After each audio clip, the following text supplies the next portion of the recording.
Maigret and the Ghost, Chapter 1, Inspector Lognon's Strange Nights and Solange's Ailments. It was just after 1 o'clock in the morning when the light went out in Maigret's office. Puffy-eyed with tiredness, Maigret pushed open the door to the inspector's office, where young Lapointe and Bonfils were on duty. "Good night, boys," he grunted. In the vast corridor, the cleaning women were sweeping the floor, and he gave them a little wave. As always at that hour, there was a draught, and the staircase, he descended in the company of Janvier, was damp and freezing. This was mid-November, and it had rained all day. Maigret hadn't left the stiflingly hot atmosphere of his office since 8 o'clock the previous morning. Before crossing the courtyard, he turned up the collar of his overcoat. "Shall I drop you off somewhere?" A taxi, ordered by telephone, was stationed in front of the entrance to Quai des Orfèvres. "At any metro station, Chief."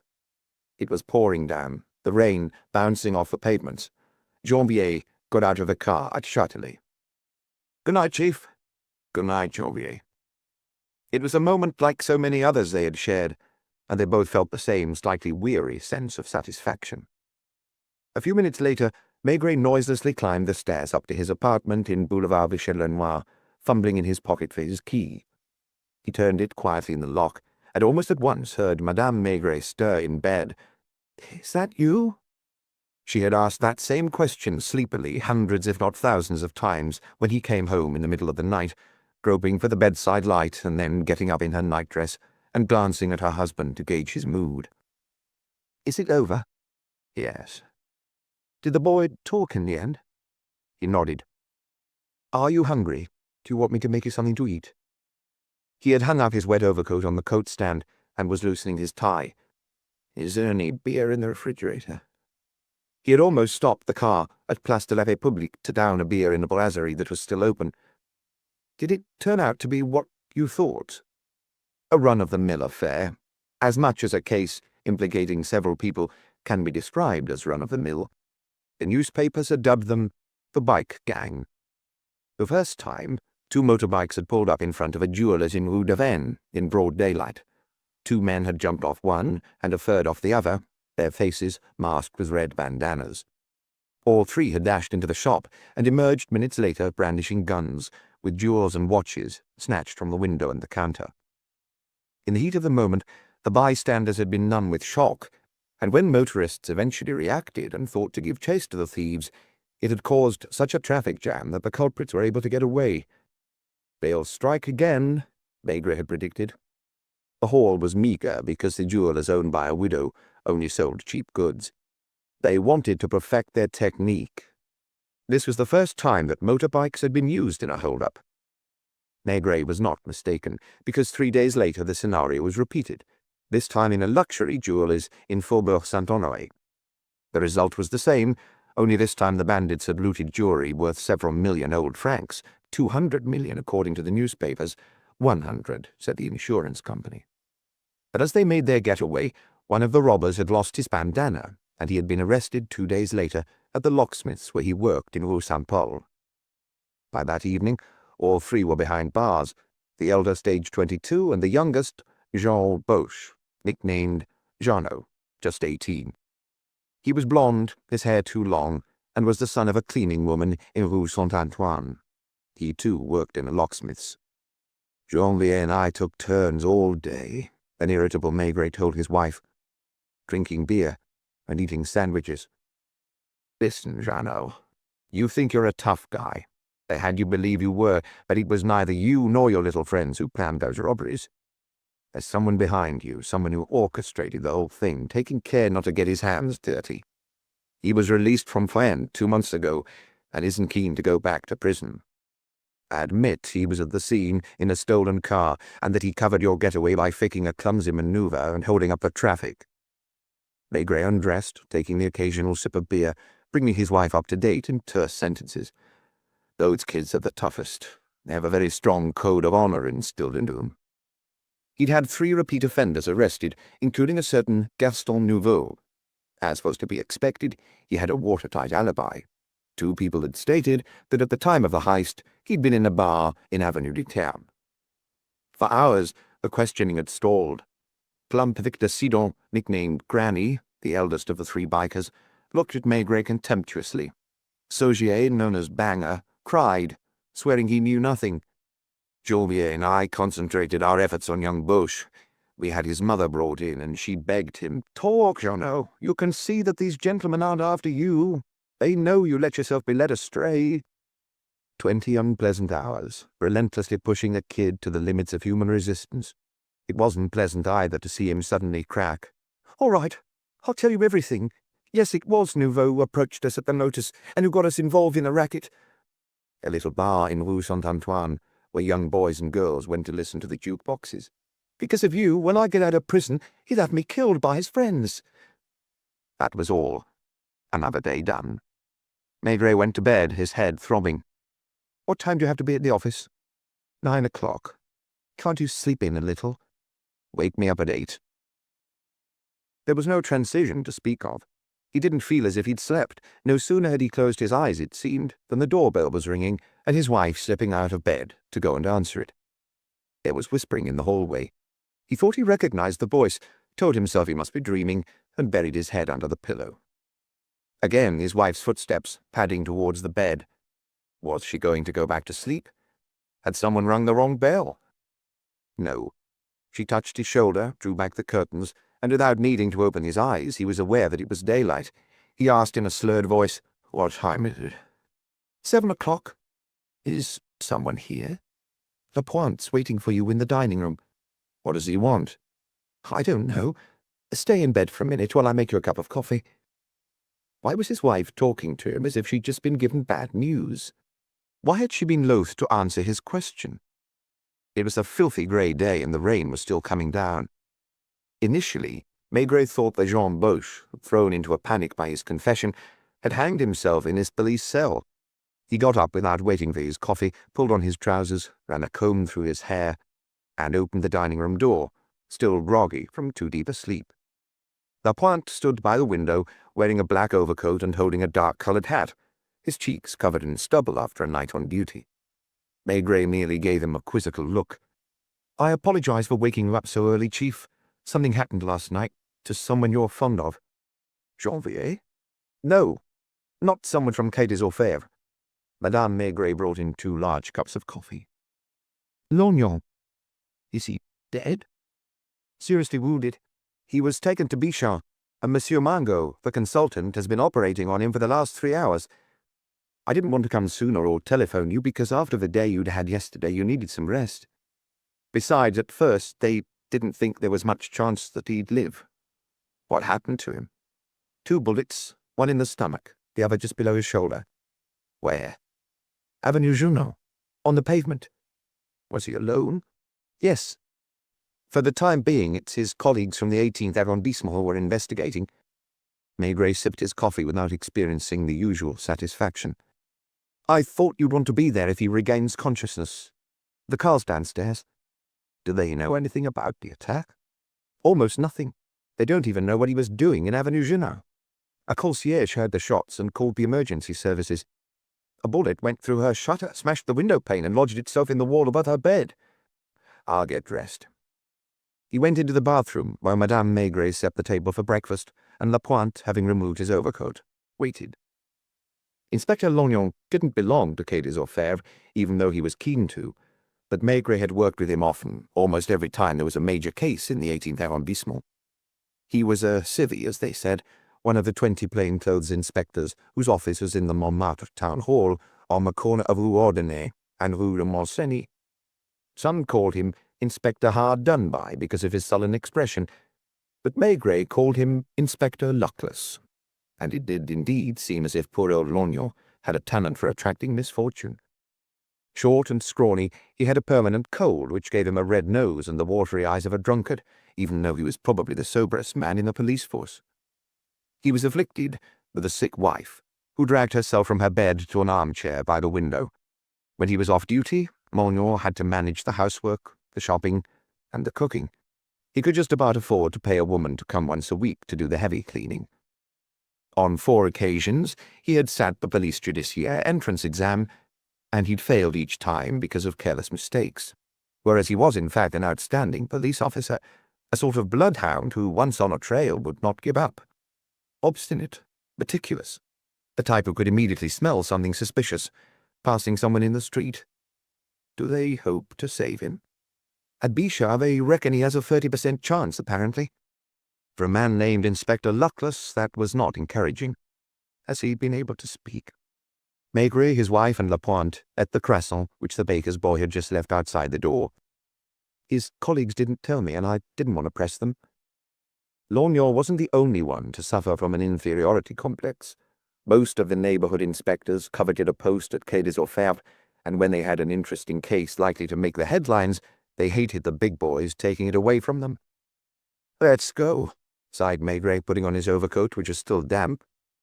His gaze met his wife's, and he understood that she wanted to speak to him, guessing that the same idea had just occurred to both of them.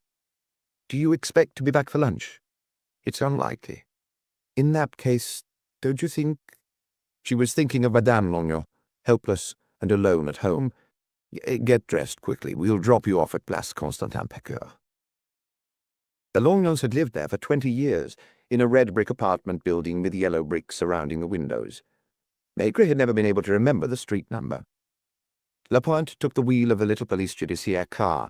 This was the second time in so many years that Madame Maigret had got into one of these with her husband. They drove past crammed buses. On the pavements, people walked fast, leaning forward, clutching their umbrellas, which the wind was trying to snatch from their hands. They reached Montmartre, Rue Colincourt. "It's here." In the middle of the square was a stone couple, one of the women's breasts emerging from the folds of her robe, and the statue was black on the side exposed to the rain. "Telephone me at the office. I hope to be there by late morning." One case was barely over, when another was beginning, about which he knew nothing yet. He was fond of Lorgnon. Often in his official reports, he had highlighted his merits, even crediting him with successes he personally had achieved. But it hadn't helped. Inspector Luckless. To Bichat first. A staircase, corridors, rows of beds glimpsed through open doors, the gaze of their occupants following them as they passed. They were sent the wrong way, and had to go back down to the courtyard and up another staircase before reaching at last a door marked surgery. It was being guarded by an inspector from the 13th arrondissement whom they knew, a certain Créac, who had an unlit cigarette dangling from his mouth. "I think you'd better put out your pipe, Inspector. There's a dragon here who'll go for you the way she did me when I tried to light my cigarette." Nurses went past with bedpans, pitchers, trays of files, and nickel instruments. "Is he still in there?" It was 8:45. "They set to work on him at 4 o'clock. "You don't have any news?" "No, I tried to inquire at this office on the left, but the old witch—" It was the office of the matron, whom Créac had called the Dragon. Maigret knocked on the door. A disagreeable voice bade him enter. "What is it?" "I apologize for disturbing you, madame. I am the head of the crime squad at the police judiciaire." The woman's frosty glare seemed to say, "So what?" "I'd like to know whether you have any news of the inspector who's being operated on at the moment." "I'll have some when he's out of surgery. All I can tell you is that he's not dead, because the consultant hasn't come out." "Was he able to speak when he was brought in?" She gave him a withering look for asking such an idiotic question. "He had lost almost half his blood, and we had to give him an emergency transfusion."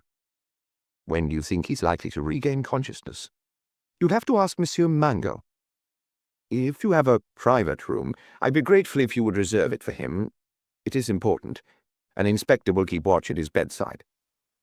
She pricked up her ears, because the operating theatre door had just opened and a man had appeared in the corridor, a skull-cap on his head and a blood-stained apron over his white coat. "Monsieur Mango, this is someone who—" "Detective Chief Inspector Maigret." "Pleased to meet you." "Is he alive?" "For the time being. Barring any complications, I hope to save him." His forehead was beaded with sweat, and his eyes betrayed his exhaustion. "Oh, one more thing. It is important for him to be put in a private room." "See to that, Madame Grasse. Excuse me." He strode towards his office. The door opened again. A nurse was pushing a gurney on which the form of a body could be made out beneath the sheet. That of Lorgnon, stiff and pale, with only the top half of his face visible. "Take him to 218, Bernard." "Yes, madame." She followed the gurney, Maigret, Lapointe, and Créac behind her. In the wan light coming from the high windows, they walked past wards lined with beds. It was like being in a bad dream. A junior doctor came out of the operating theatre and joined the mournful procession. "Are you family?" "No, Detective Chief Inspector Maigret." "Oh, it's you." He darted him a curious look, as if to reassure himself that Maigret resembled his mental image of him. "Monsieur Margot says there's a chance he'll pull through." This was a world apart, where voices didn't sound the same as elsewhere, and questions did not find answers. "If he told you so?" "You have no idea how long it'll take him to come round." Was Maigret's question so ridiculous that they had to gaze at him in that way? The matron stopped the police officers in front of the door. "No, not now." They had to settle the wounded patient in, probably administer treatment, because 2 nurses brought in equipment, including an oxygen tent. "Wait in the corridor if you must, although I don't like that. There are visiting times." Maigret glanced at his watch. "I think I'll leave you, Kirk. Try to be there when he regains consciousness. If he's able to talk, note down exactly what he says." No, he didn't feel humiliated. All the same, he felt uncomfortable because he wasn't used to being brushed off like that. Here his renown did not impress people for whom life and death meant something different to what he did to the average person. Out in the courtyard he was relieved to be able to light his pipe, while Lapointe lit a cigarette. "As for you, you'd better go to bed. Just drop me at the town hall of the 18th arrondissement first." "Won't you let me stay with you, Chief?" "You spent the night. At my age, you know." They were just around the corner. In the inspector's office, they found 3 plainclothes officers hunched over their typewriters writing reports, like conscientious clerks. "Hello, gentlemen. Which one of you is up to date?" He knew them too, if not by name, then at least by sight, and all 3 had risen to their feet. "All of us and no one." "Has someone been to talk to Madame Lognon?" "Duhontel's taking care of it." There were wet footprints on the floor, and the air smelled of stale cigarette smoke. "Was Lognon on a case?" They exchanged hesitant glances. Finally, one of them, a short, plump officer, began, "That's precisely what we were wondering. You know Lognon, sir. When he was following up a lead, he would sometimes behave mysteriously.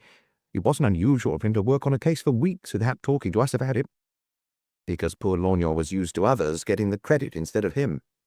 "He'd been acting secretive for at least a fortnight, sometimes coming back to the office with the air of someone who's planning a big surprise." "He didn't give any hints?" "No, except that he nearly always chose to be on night duty." "Does anyone know which sector he was working in?"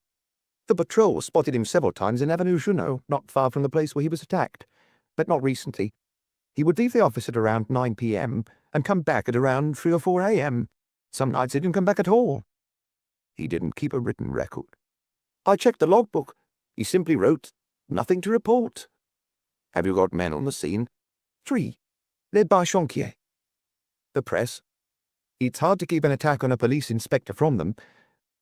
Don't you want to see the superintendent?" "Not now." Maigret had Lapointe drive him to Avenue Junot. The trees were shedding their last leaves, which were plastered to the damp pavements. It was still raining, but that didn't stop around 50 people from gathering halfway down the avenue. Uniformed officers had cordoned off a square of pavement in front of a 4-story apartment building. When Maigret alighted from the car and had to push his way through the curious onlookers and the umbrellas, the photographers caught sight of him. "One more, Inspector! Take a few steps forward into the crowd." He glared at them in the same way that the matron had glared at him at Bichat. On the area of empty pavement, the rain hadn't been enough to wash away a pool of blood, which was slowly being diluted, and since it wasn't possible to draw with chalk, the police had formed the outline of a body as best they could, using twigs. Inspector Delio from the 18th arrondissement police station removed his sopping hat to greet Maigret. "Chanquier is with the concierge, Inspector. He was the first on the scene." Maigret walked into the old-fashioned but very clean and well-maintained building and pushed open the glass door of the lodge just as Inspector Chanquier was putting his notebook back in his pocket. "I thought you'd come. I was surprised not to see anyone from Quai des Orfèvres. I dropped into Bichat first." "The surgery?" "It seems to have been successful. The consultant thinks there's a chance he'll pull through." The lodge, too, was clean and tidy. The concierge, who must have been around 45, was an affable woman with pleasing curves. "Have a seat, gentlemen. I've just told the inspector everything I know. Look at the floor." The green linoleum was strewn with shards of glass from the smashed window pane. "And here." She pointed to a hole about a meter above the bed at the back of the room. "Were you alone at the time?" "Yes. My husband is a night porter at the Palace, Avenue des Champs-Élysées, and doesn't get home until 8 in the morning." "Where is he at the moment?" "In the kitchen." She pointed to a closed door. "He's trying to rest because he'll have to go back to work this evening, in spite of all this." "I presume, Jonquier, that you have asked all the necessary questions. Please don't be annoyed if I ask some myself as well." "Do you need me?" "Not right away. In that case, I'll go upstairs for a minute." Maigret frowned, wondering where he was going, but didn't press the matter, not wishing to offend the neighborhood inspector. "Apologies, Madame Selke. The residents call me Angèle." "Do please sit down. I'm so used to being on my feet." She went over to draw the curtain which hid the bed during the day, turning the room into a little sitting room. "You don't want anything to drink? Cup of coffee?" "No, thank you. So, last night you were in bed?" "Yes. I heard a voice saying, 'Door, please.'" "Do you know what time that was?" "My alarm clock has phosphorescent numbers. It was 2:20. "Was it one of your residents on their way out?" "No. It was that gentleman." She spoke with the awkwardness of someone forced to be indiscreet. "What gentleman?" "The one who was attacked." Maigret and Lapointe looked at one another in amazement. "Do you mean Inspector Lognon?" She nodded, adding, "We have to tell the police everything, don't we? I don't usually talk about my residents, about what they do or who visits them. Their private life is none of my business. But after what's happened—" "Have you known the inspector long?" "Yes, for years. Ever since my husband and I have lived here. But I didn't know his name. I saw him go past, and I knew he was in the police because he came into the lodge several times to carry out identity checks. He's not very talkative." "How did you get to know him better?" "When he started seeing the young lady on the 4th floor." This time, Maigret was left speechless. As for Lapointe, he was completely stunned. Policemen aren't necessarily saints. Maigret was not unaware that in his own department some officers did not shy away from extramarital affairs. But Lognon, that hard done-by, should pay nocturnal visits to a young lady 200 meters from his own home. "Are you sure it's the same man?" "He's quite recognizable, isn't he?" "How long has he been going up to see this person?" "About 10 days. "So one night, I presume, he came home with her?" "Yes." "Did he hide his face as he passed the lodge?" "I think so." "Did he come back often?" "Almost every night." "Did he leave very late?" "Initially, I mean the first 3 or 4 days, he left just after midnight. Then he stayed later until 2 or 3 in the morning." "What's this woman's name?" Marinette Augier. Very pretty girl of 25, a nice young lady." "Is she in the habit of receiving gentlemen visitors?" "I think I can answer, because she's never made a secret of her behaviour. For a year, she received 2 or 3 visits a week from a good-looking young man she told me was her fiancé." "Did he spend the night with her?" "You will find out sooner or later." "Yes, and when he stopped coming, I thought she looked sad. One morning, when she came to collect her post, I asked her whether the engagement was off, and she replied, 'Don't talk to me about it ever again, Angèle. Men are worth crying over.' She can't have fretted over him for long, because she soon recovered her good spirits. She's a very jolly girl, robust." "Does she work?" "She's a beautician, from what she told me, in a salon on Avenue Matignon. That explains why she's always so well-groomed, tastefully dressed." "What about her boyfriend?" "The fiancé who never came back. He was around 30. I don't know what he did for a living. I only know his first name. I called him Monsieur Henri, the name he gave when he passed the lodge at night." "When did they break up?" "Last winter, around Christmas time." "So for nearly a year this young lady, what did you say her name is? Marinette?" "Marinette Augier." "For nearly a year, then, she didn't have any visitors?" "Only her brother from time to time. He lives in the suburbs with his wife and their 3 children. A couple of weeks ago she came home one night accompanied by Inspector Lognon." "Like I told you." "And since then he's been back every day?" "Except Sunday, unless I didn't see him come in or leave." "He never came during the day?" "No, but you've just reminded me of a detail. One night he arrived at around 9 o'clock, as usual. I ran after him before he started going up the stairs to say, 'Marinette's not home.' 'Oh, no,' he replied. 'She's at her brother's.' He went upstairs all the same, with no explanation, so I assumed she'd given him the key. Maigret now understood why Inspector Maigret had gone upstairs. Is Mademoiselle Augier home at the moment? No. Did she go to work? I don't know, but when I want you to tell her what had happened and break it to her gently— At what time? After phoning the police. So before 3 o'clock in the morning? Yes. I said to myself that she must have heard the shots. All the residents did. Some were leaning out of their windows, others came down in their dressing gowns to find out what was going on. On the pavement, it was not a pretty sight, so I ran upstairs and knocked on her door. No one answered. I went in and found the apartment empty. She looked at Maigret with a certain smugness, as if to say, You might have come across some strange things in the course of your career, but admit you weren't expecting this. It was true. Maigret and Lapointe could only exchange nonplussed glances.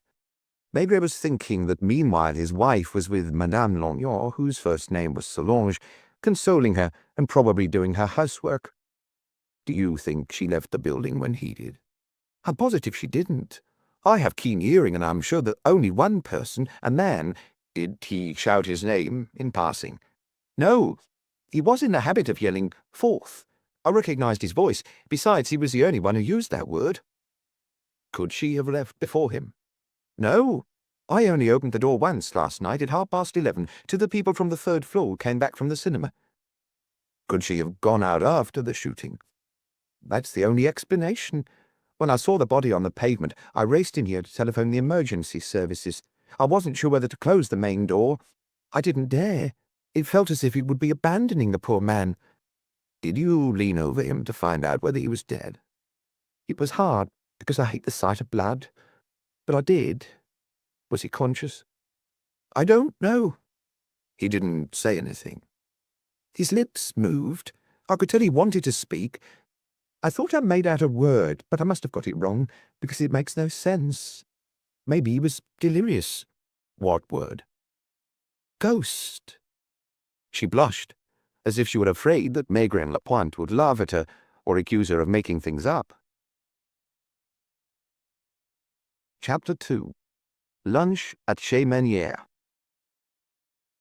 It was as if the man had chosen that particular moment for dramatic effect.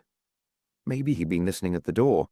The word ghost had barely been uttered when the knob turned, the door opened a fraction, and a head appeared, while the rest of the body remained unseen.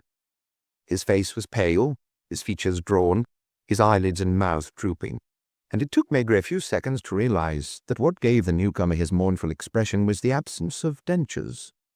Aren't you asleep, Raoul? And, as if it were necessary, she introduced the man. Oh, my husband, Inspector. Much older than her, he was wearing an unsightly purple dressing gown over his pyjamas. Behind his desk at La Palace, in his gold-trimmed livery, he must have cut a fine figure. But here, unshaven, his body weary, with the scowl of someone who can't get to sleep, he was both ridiculous and pathetic. Holding a cup of coffee, he vaguely greeted Maigret. Then his gaze turned to the lace curtains on the other side of which dark shapes were still clustered in the driving rain, despite the police officer's efforts to keep them at bay. Is this going to go on for long? He groaned. He was being deprived of his much-needed sleep, the sleep he was entitled to, and from a look on his face, anyone would have thought that he was the real victim. Why don't you take one of those pills the doctor prescribed? They give me a stomachache. He sat down in a corner to drink his coffee, his feet bare inside felt slippers, opening his mouth only to sigh during the rest of the interview. Madame, I'd like you to try and remember what happened almost second by second from the moment when you were asked to open the door. Why this delectable woman had married a man at least 20 years her senior was none of his business, and she probably hadn't seen him without his dentures at the time. I heard, door pull, please, and the voice, which I recognized, shouted, Forth. As I've already told you, I automatically glanced at the clock. It's a habit. The time was 2:20. I reached out to press the button, because nowadays there isn't a door pull anymore with an electric button that opens the door. Just then, I thought I heard the sound of an engine, as if a car was parked not right outside, but further along, with the motor still running. I even said to myself that it was probably the Arsan, a couple who live in the next building, who often come home in the small house. All that only lasted a few seconds. I also heard Monsieur Lognon's footsteps in the corridor, then the door slammed. Immediately afterwards the sound of the engine grew louder, the car pulled away, and a shot rang out. Then another, and a third. They might as well have taken aim at the lodge itself for that last one, because it hit the shutter, broke the window, and there was a strange sound above our head. Did the car carry on driving? Are you sure there was a car? The husband looked from one to the other, his head bowed, stirring the spoon in his cup. I'm positive. The street is on a slope. To drive up it, cars accelerate. That one went full throttle in the direction of Rue Nova. You don't recall hearing a shout? No. At first I stayed put because I was frightened. Women always want to know, to find out what's going on. I switched on the light, grabbed my dressing gown, and rushed into the corridor. Was the front door closed? I told you, I heard it slam. I pressed my ear to it and could only hear the rain, so I opened it a fraction and I saw the body, barely 2 meters from the doorway. Facing the top of the street, or the bottom. More as if he'd been heading towards Rue Colincourt. The poor man was touching his stomach with both hands and blood was streaming over his fingers. His open eyes were staring at me. You leaned over and that's when you heard or thought you heard the word ghost. I'd swear that that's what he whispered. Windows opened. Residents don't have their own telephones and have to use the one in the lodge. 2 of them have applied for a phone and been on the waiting list for over a year. I came back inside and looked up the emergency services number in the directory. You should know these things, but you don't think about it, especially in a quiet building like ours. Was the light on in the corridor?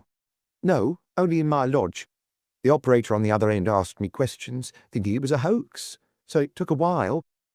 The telephone was wall-mounted. From where it was positioned, you could see into the corridor. Residents came down. I told you all that. After hanging up, I thought of Marinette and I dashed up to the 4th floor. Thank you. May I use your phone? Maigret called the police judiciaire. Hello, is that you, Luca? You must have found a note from La Pointe about Lognon. No, I'm not at the hospital anymore. They don't know if it'll pull through yet. I'm at Avenue Junot. I'd like you to go over to Bichat. Yes, yourself. Put on your most official manner because those people don't much care for outsiders. Try to see the junior doctor who was present during surgery, because Monsieur Margot is probably unavailable at this hour. I presume they've found the bullet, too, most likely. Yes, I'd like to have as many details as possible while I'm waiting for the official report, and take the bullets to the laboratory. In the past, this job was given to a civilian expert, Gastine Annette, but now they had a ballistics expert in the police judiciaire laboratories in the eaves of the Palais de Justice. I'll see you soon, or early this afternoon. Maigret turned to La Pointe. Do you really not want to go home to bed? I'm not sleepy, Chief. The night porter from La Palace shot him a look that was a mixture of envy and disapproval. In that case, go over to Avenue Matignon. There can't be so many beauty salons that you won't be able to find the one where Marinette Augier works. It's highly unlikely she'll be there. Try to discover as much as you can about her. Understood, Chief. And I'll go upstairs. Maigret was a little annoyed not to have thought of the bullets when he was at the hospital, but this was no ordinary investigation. It was as if, because it involved Lognon, it had taken on a less professional character. At Bichat, he had been thinking first and foremost about the inspector, and had allowed himself to be intimidated by the matron, the consultant, and the wards where the rows of patients followed him in their eyes. The building on Avenue Junot had no lift. There was no carpet on the stairs either, but the wooden treads, shiny from wear, were well polished, the handrail smooth. There were 2 apartments on each floor, and some doors had brass nameplates. On the 4th floor, he pushed the half-open door, crossed the dark hallway, and found himself in a living room where Inspector Maigret was sitting in a floral chintz-covered armchair, smoking his cigarette. I was waiting for you. Did she tell you everything? Yes. Did she mention the car? That's what I found most striking. Look at this. He stood up and pulled from his pocket 3 shiny cartridge cases which he'd wrapped in a piece of newspaper. We found them in the street. If the gun was fired from a moving car, which is likely, the shooter had his arm out of the door. You'll notice that it's a 7.63. Jonquier was a conscientious police officer who knew his job. The weapon was probably an automatic Mauser pistol, a heavy weapon that can't be slipped into a handbag or a trouser pocket. You see what I mean? It appears to be the work of a professional who had at least one accomplice at the wheel, because he didn't shoot while driving. Generally, a jealous lover doesn't enlist his friends to help him kill his rival. What's more, he aimed at the stomach. It is more certain than aiming at the chest, because a man rarely survives when his intestines have been perforated in a dozen places by a high-caliber bullet. Have you looked around the apartment? I'd like you to see for yourself. This investigation presented another distinctive characteristic that made Maigret feel uncomfortable. It had been launched by the neighborhood police force. Now, although they readily laughed at Lognon when he was on both feet, it was still their colleague who had been gunned down. Under the circumstances, Maigret could hardly sideline them and take over the case on his own. This room's not bad, is it? With a little sunshine, it would be even more pleasant. The walls were a vibrant yellow, and the floor varnished with a light yellow rug in the center. The modern furniture had been tastefully chosen, creating a lounge dining room, and there was both a television and a record player. On the central table, Maigret had immediately noticed an electric coffee maker, a cup with coffee dregs, a sugar bowl, and a bottle of brandy. Only one cup, he grunted. You haven't touched it, Chunky. You should call Kedizofrev and ask them to send the lab team. He did not remove his overcoat and had put his hat back on. One of the armchairs was facing a window close to a pedestal table, and an ashtray contained 7 or 8 cigarette ends. 2 doors opened into the living room. The first led to the kitchen, which was clean and tidy and resembled one of those model showroom kitchens, rather than the kind usually found in old Parisian apartment buildings. The second door led to the bedroom. The bed was unmade. The pillow, the only pillow, still had a dent made by one head. A pale blue silk dressing gown had been slung over the back of a chair. A woman's pajama jacket of the same color lay on the floor, and the bottoms at the foot of a wardrobe. Jonquier was already coming back up.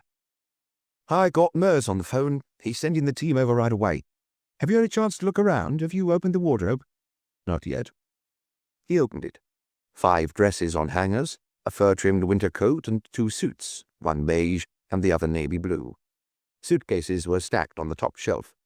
You see what I mean? It doesn't look as if she took any luggage. In the chest of drawers you'll find her underwear neatly arranged. The window had a view over part of Paris, but mainly, especially today, of the grey sky from which the rain continued to pelt down.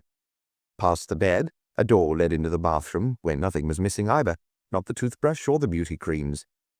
Judging from her apartment, Marinette Augier was a person with taste who spent a good deal of time at home and liked her comfort. I forgot to ask the concierge whether she cooked or whether she ate in restaurants, admitted Maigret.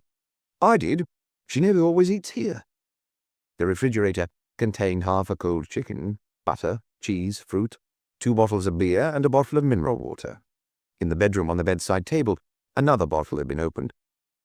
On the same bedside table, Maigret was more interested in the ashtray, which contained 2 lipstick-stained cigarette butts. She smokes Virginia tobacco, whereas in the living room, someone was smoking Gauloise, correct? The 2 men exchanged a look, because the same thing had occurred to both of them. Judging by the state of the bed, there are no signs that last night was spent love-making. Despite the tragedy, it was hard not to smile at the thought of Inspector Hard-Done-By in the arms of a pretty young beautician. Had they argued? Had a sulking Lognon taken refuge in the next room, sunk in an armchair and chain-smoked while his mistress was in bed? Something wasn't right, and Maigret realized once again that from the start he had not handled this case with his usual clear-headedness. I'm sorry to ask you to go downstairs again, Jonquier, but there's one more question I forgot to ask. I'd like to know whether the concierge found a light on in the living room when she came upstairs. I can tell you. There was a light in the bedroom, whose door was open, but not in the other rooms. They went back together into the living room, whose full-length windows opened onto a balcony running the entire length of the facade, as is common on the top floor of old apartment buildings in Paris. Despite the greyness, it was just about possible to make out the Eiffel Tower, the church bell towers, and on hundreds of roofs glistening in the rain, smoking chimney stacks. In the early days of his career, Maigret had known Avenue Journal when it was still a building site with only a few apartment blocks amid the patches of wasteland and gardens. A painter had been the first to build a sort of private mansion, which at the time was considered very modern. Others had followed his example, a novelist, an opera singer, and Avenue Journal had become a fashionable address. Through the French windows, Maigret could see several private residences which had ended up adjoining each other. From its style, the one opposite must have been around 15 years old, and it had 2 stories. Yet it belonged to a painter, as the almost entirely glazed second floor seemed to suggest. Dark curtains were drawn, leaving only a 30 to 40 centimeter gap between them. Had Maigret been asked what he was thinking about, he would have had difficulty answering. He was taking it all in no particular order, randomly. At times he looked outside, at times inside the apartment, knowing that at a given moment some images would connect up and make sense. A noise was heard coming from the street. Heavy footsteps on the stairs, voices, banging. The team from Criminal Records had arrived with all their equipment, and Mears had taken the trouble to come in person. "Where's the body?" he asked, his blue eyes always seeming a little startled behind the thick lenses of his glasses. "There's no body. Didn't Chanquier tell you?" "I was in such a rush," apologized the latter. "It's Lognon, who was shot as he was leaving the building." "Is he dead?" "He's been taken to Bichat. He may pull through. He spent part of the night in this apartment with a woman. I'd like to know if there are any of his fingerprints in the bedroom or only in this room. Take all the prints you can find. Are you coming downstairs with me, Chanquier?" He waited until they were in the corridor downstairs, before saying to him quietly, "It might be useful to question the residents and neighbors. There's not much likelihood anyone was at their window, given the weather at the time of the shooting, but you never know. It's also possible that young Marinette took a taxi, and if she did, it won't be hard to find the driver. She probably went down to Place Constantin-Pecqueur, where there are more cars than up on Montmartre. You know the area better than me, so do your colleagues." Shaking Chanquier's hand, he sighed, "Good luck." And he pushed open the glass lodge door. The concierge's husband had decided to go to sleep in his bed because his regular breathing could be heard coming from behind the curtain. "Do you need anything else?" whispered Angèle Saudet. "No, I wanted to make a telephone call, but I'll go elsewhere. I'd rather not disturb him." "Don't be annoyed with him. When he doesn't get enough rest, he's impossible. I gave him a sleeping tablet, which is beginning to work. If you remember any further details, please do telephone the police judiciaire." "I'd be surprised, but I will, I promise. If only those journalists and photographers would go away. They're the ones attracting the gawkers." "I'll try to move them on." As he expected, the minute he stepped outside, they mobbed him, despite the police presence. "Listen, gentlemen, right now I don't know any more than you do. Inspector Lognon was attacked while on duty by persons unknown." "On duty?" shouted a mocking voice. "I said while on duty, and I repeat it. He was severely wounded and was operated on by Monsieur Maigret at Bichat, but he probably won't be able to talk for some hours, if not days. In the meantime, we can only surmise. In any case, there's nothing more to see here, but it is possible that this afternoon at Quai des Orfèvres, I'll have some news for you." "What was the inspector doing in this building? Is it true that a young woman has disappeared?" "See you this afternoon." "Don't you want to comment?" "I don't know anything." And his overcoat collar upturned and his hands thrust in his pockets, he walked off down the street. The sound of a few clicks told him he was being photographed for lack of anything else, and when he looked around, the reporters were beginning to disperse. In Rue Caulaincourt, he went into the first café he saw, and ordered a grog, since he'd felt shivery earlier. "Give me 3 phone tokens, would you?" 3? He took a big swig of his grog before going into the telephone booth, and his first call was to the hospital. As anticipated, he was transferred to several departments before he was put through to the matron on the surgery ward. "No, he's not dead. A junior doctor is with him right now, and one of your inspectors is waiting in the corridor. It's still too early to say. That's it. Now, another one of your men is coming into my office."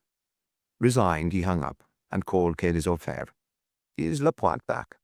"He just tried to reach you at Avenue Junot. I'll put him on." Through the glass wall of the booth, Maigret could see the pewter counter, the bar owner in his shirt sleeves, and 2 builders being served large glasses of red wine. "Is that you, Chief? I found the beauty salon straight away because it's the only one in Avenue Matignon. It's a luxury establishment run by a certain Marcelin. The ladies speak very highly of him. Marinette Augier didn't turn up today, and her colleagues are surprised because they say she's very punctual and hard-working. She hasn't told anyone about her relationship with Lognon. She has a married brother who lives in Vanves, but no one knows his address. He's in insurance and marionettation. They telephoned him at the office. The company's called La Fraternelle. I looked it up in the phone book. It's in Rue Le Pelletier. I didn't want to go there without talking to you first. Is Janvier with you? He's typing out a report. Ask him if it's urgent. I insist you go to bed so that you'll be available when I need you. A silence at the other end. Then Lapointe's resigned voice. He says it's not urgent. Then fill him in. Tell him to go to Rue Le Pelletier and see if he can find out where Maigret might be hiding. Other customers came into the little cafe, regulars who were served without having to be asked what they wanted to drink. People had recognized Maigret and were darting inquisitive glances over at the glass telephone booth.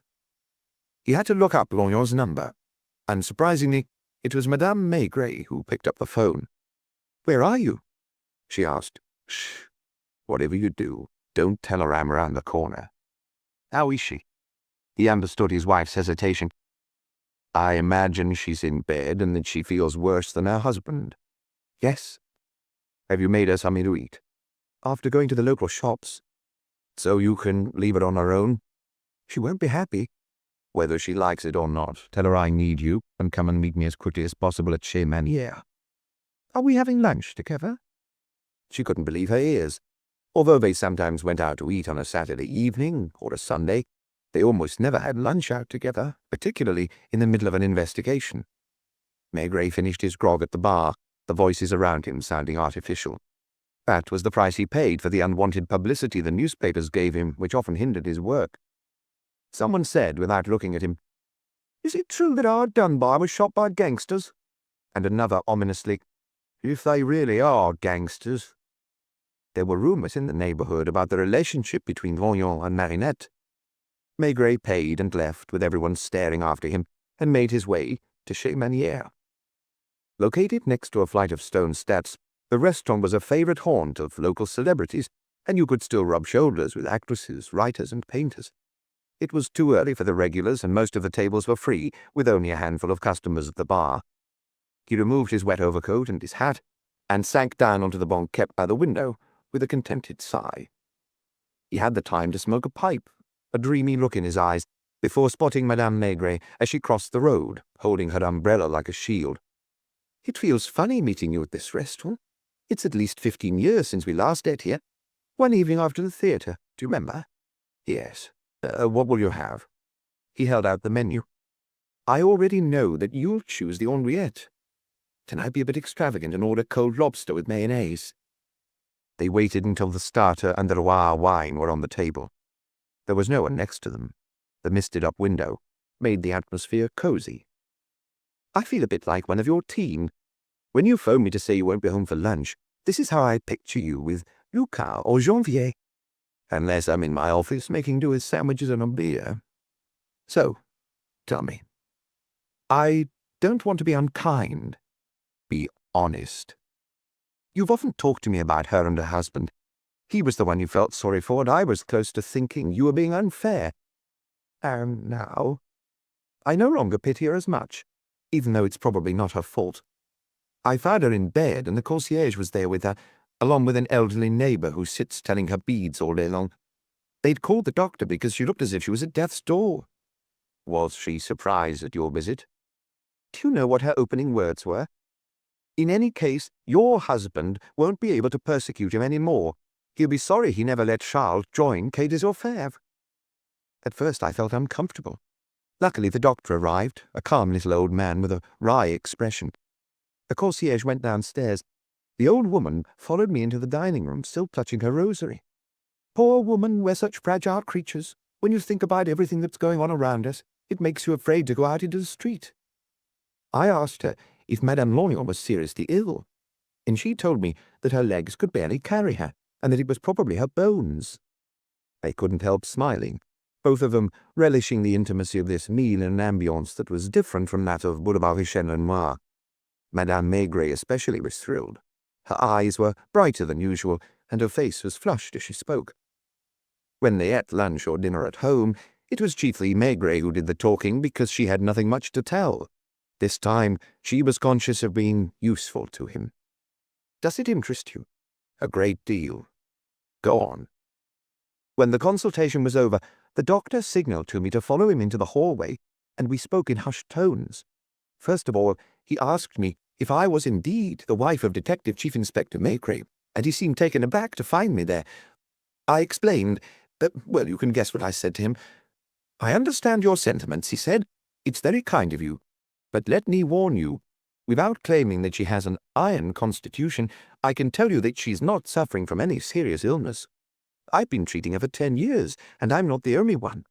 She regularly calls on one or another of my colleagues, wanting them at all costs to discover a major ailment. But when I talk to her about seeing a psychiatrist or a neurologist, she becomes angry, swearing she's not mad, and telling me that I don't know my job.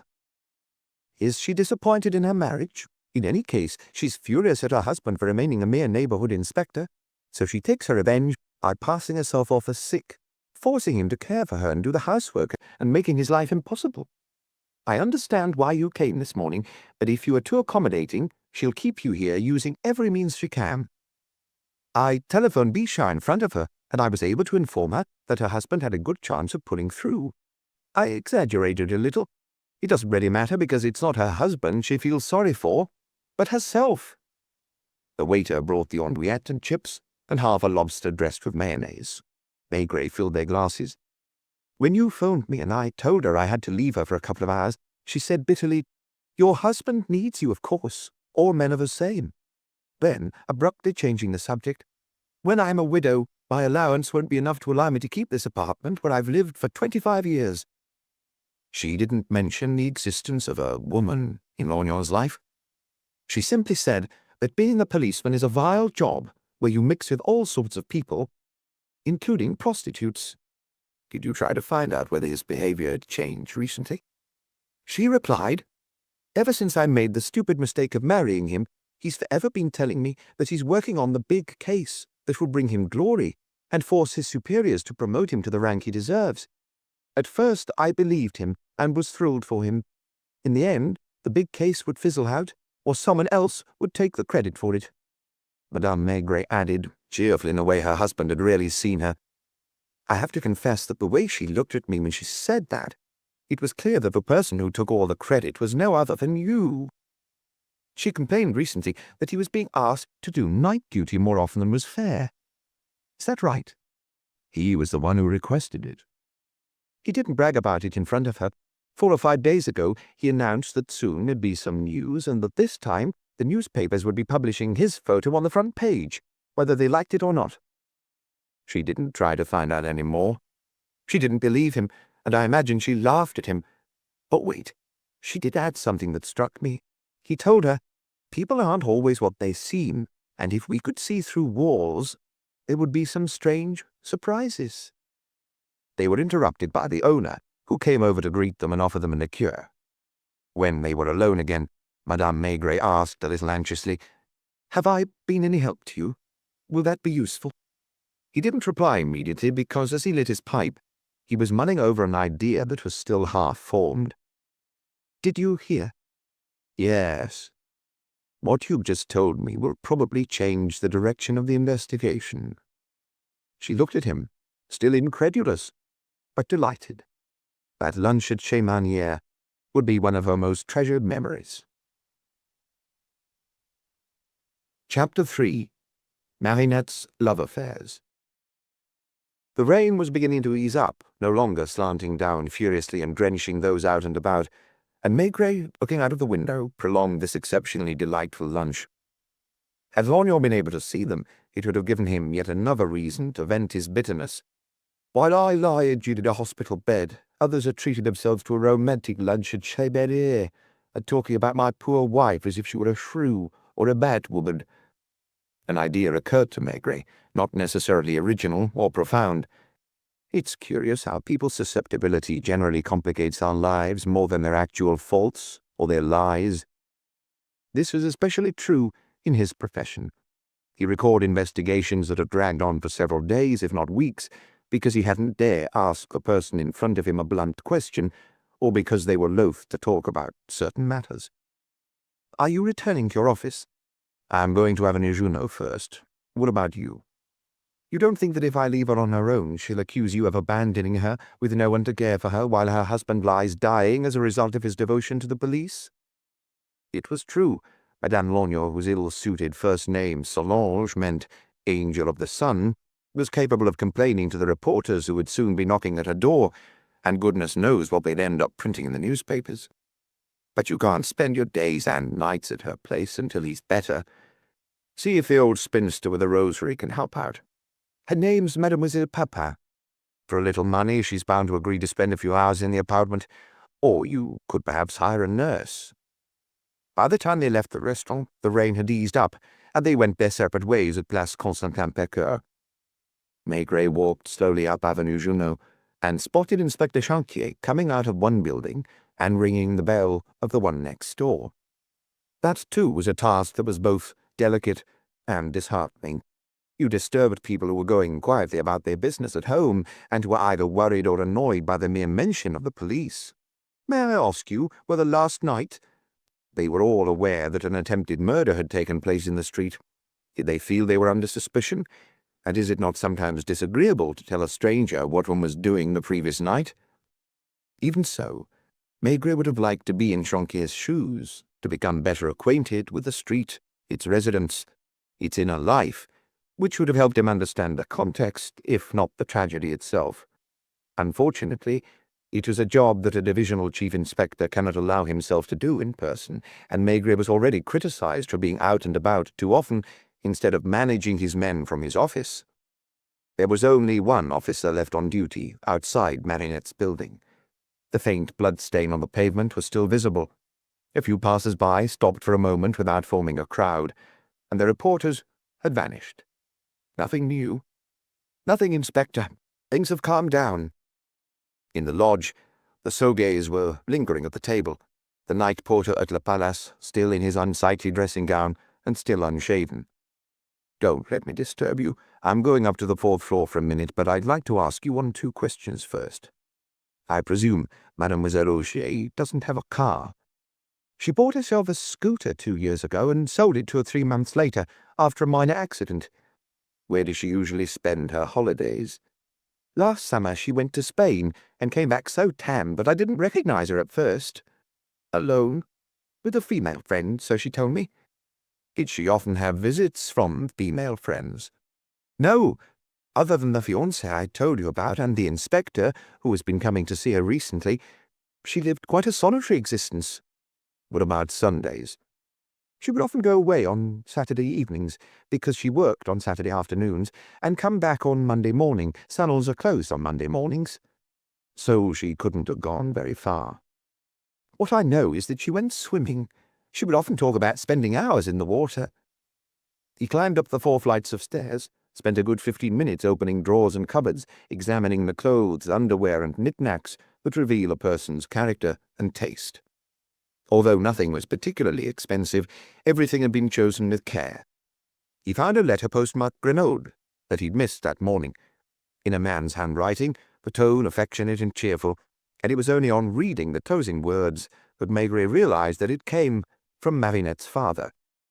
"Your sister is pregnant again, and her engineer husband is prouder than if he'd built the biggest dam in the world.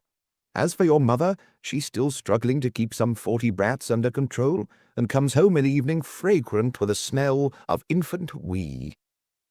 A wedding photograph, of her sister's marriage most likely, dating from a few years earlier. Surrounding the couple were the parents, stiff and awkward, as always in these photos, a young man and his wife with a little boy of 3 in front of them, and finally a woman with lively, shining eyes, who must have been Marinette.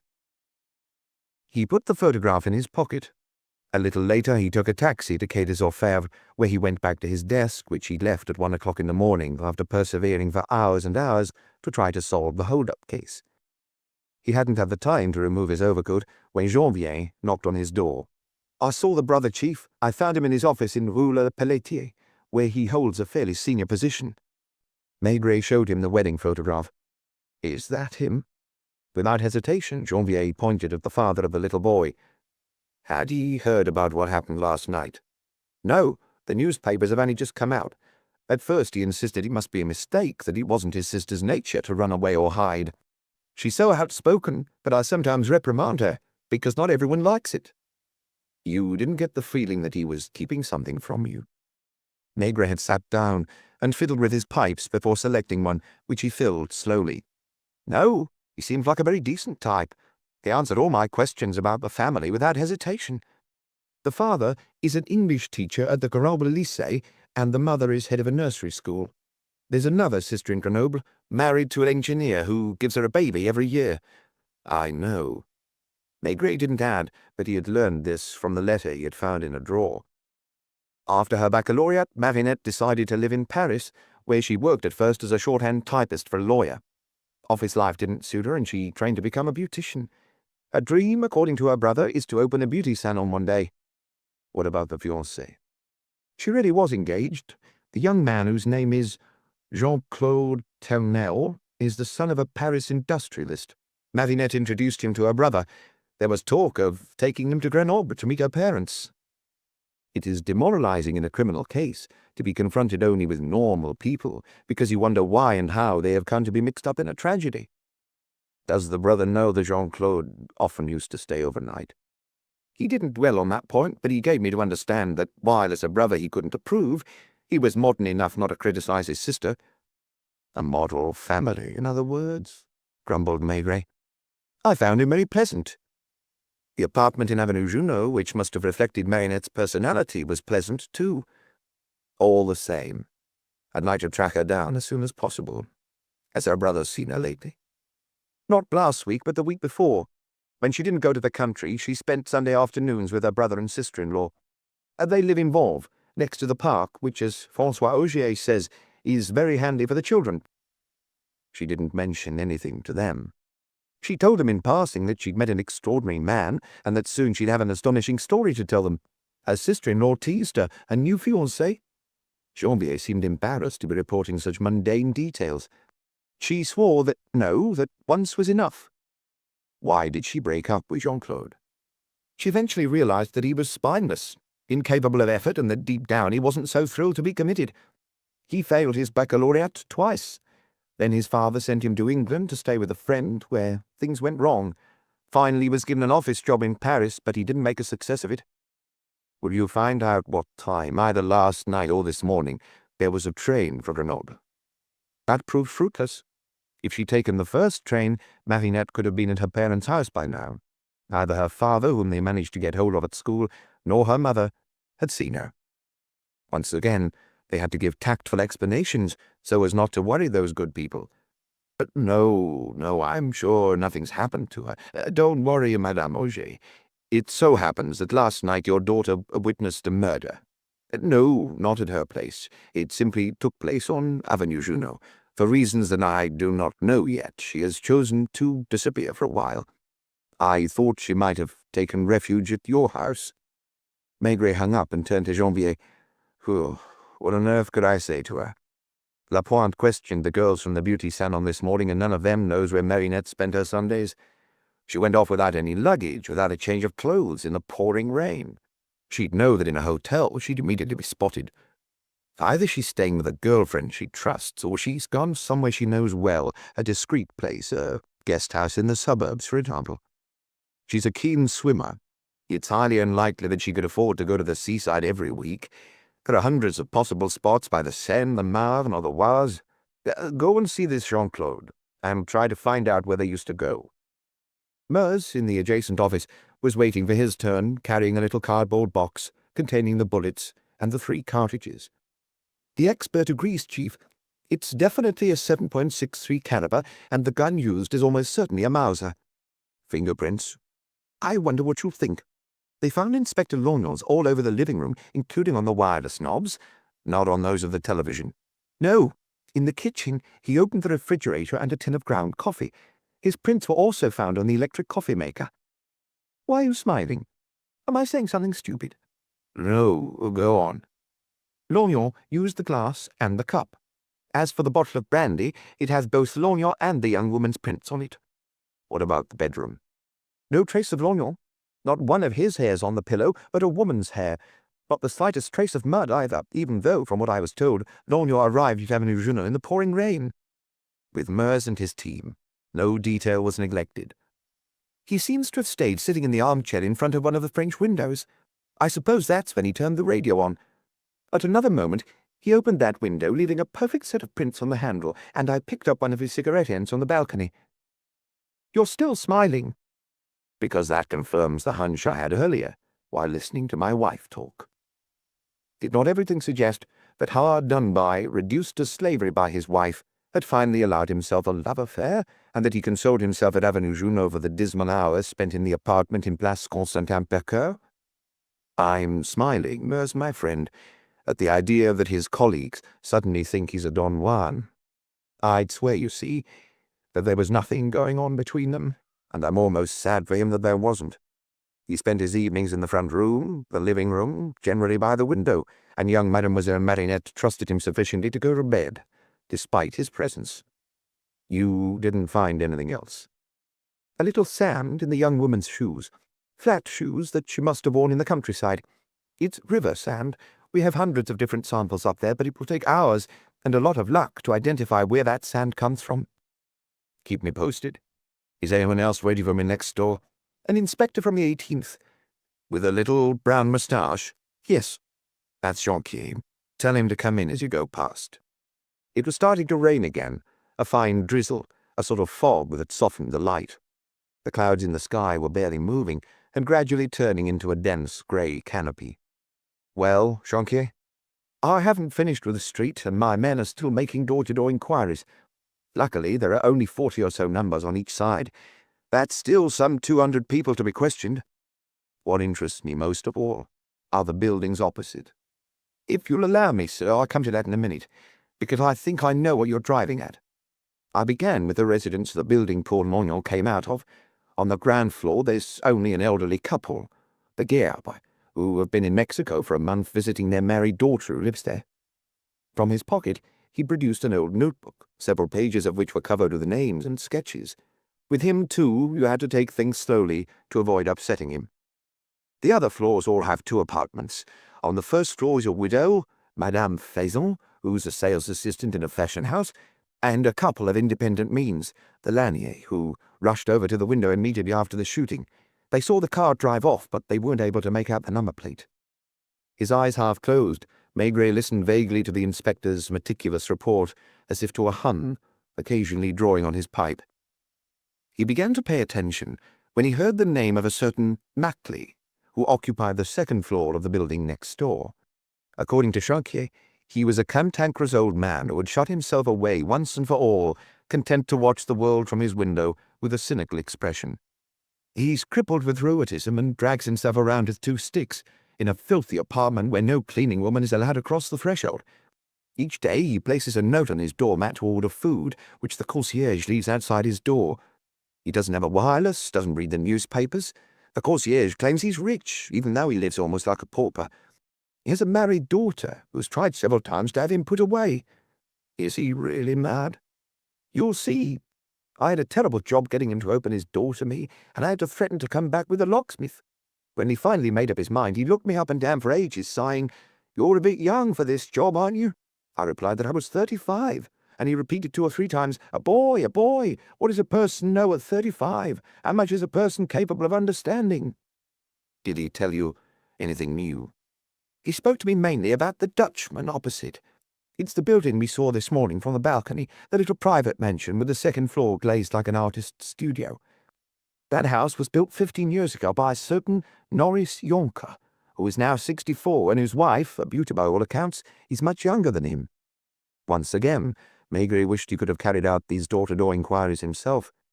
He would like to have met this rheumatic old misanthrope, who had withdrawn from the world in the middle of Paris, in the middle of Montmartre, and spent his time spying on the people across the road.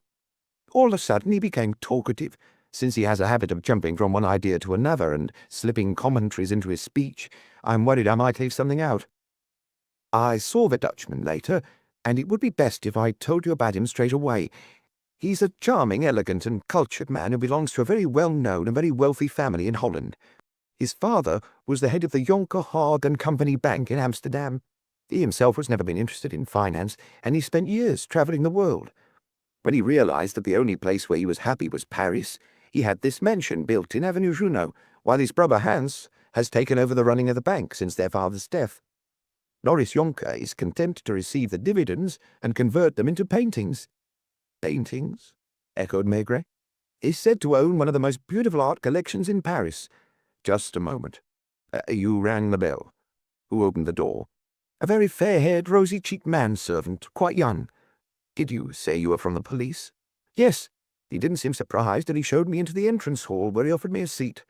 I don't know anything about art, but I deciphered the signatures of painters even I've heard of. Doga, Cézanne, Renoir, lots of nude women." "Did you wait for long?" "About 10 minutes. The double door between the hall and the drawing-room was open, and I saw a young woman with black hair walk past, still in her bathrobe, at 3 o'clock in the afternoon. I could be wrong, but I had the impression that she had come to inspect me. A few minutes later, the manservant invited me to cross the drawing-room, and I was shown into a study, lined with books from floor to ceiling. I was greeted by Norris Jonker, dressed in flannel trousers, an open-neck silk shirt, and a black velvet jacket. His hair is very white, his complexion almost as rosy as that of his servant. There was a tray with a decanter and glasses on the desk. "Have a seat. How can I help?" he asked, without the trace of an accent.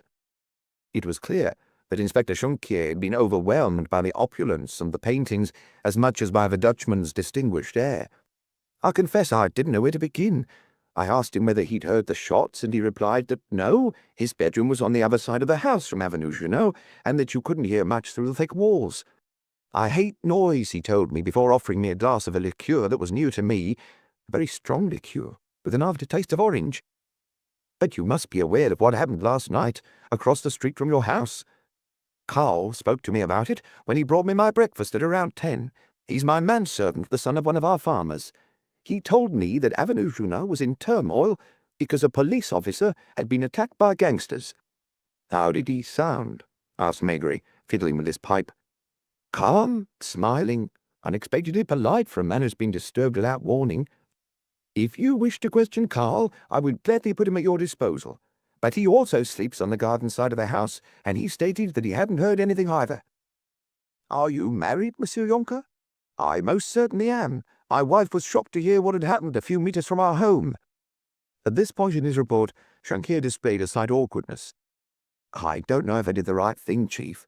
I would have liked to ask him a lot of other questions. I didn't dare, telling myself that ultimately it was more urgent to update you. So, let's go back to the elderly invalid."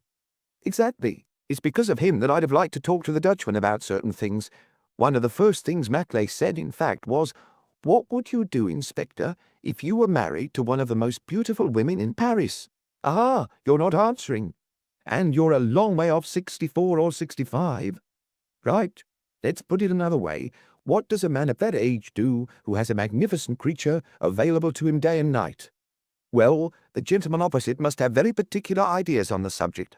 I sleep little. I'm not interested in politics or the disasters that the radio and the newspapers talk about. I entertain myself by thinking. You understand? I look out of the window and I think. Few people realize how amusing it is to think. For example, about that Dutchman and his wife. They don't go out much, once or twice a week, her in an evening gown, him in a dinner jacket, and they rarely come home after 1 o'clock in the morning, which means that they are content to have dinner with friends or go to the theatre. They themselves never have dinner parties, nor do they have guests for luncheon, and what's more, they rarely eat before 3 o'clock in the afternoon. You see, a person entertains himself as best he can. He watches, he guesses, he puts 2 and 2 together, so when a couple of times a week he sees a pretty girl ring the doorbell at around 8 o'clock in the evening and not leave until very late at night, if not at dawn." Maigret most definitely regretted not having questioned that eccentric old man. "And that's not all, Mr. Police Inspector.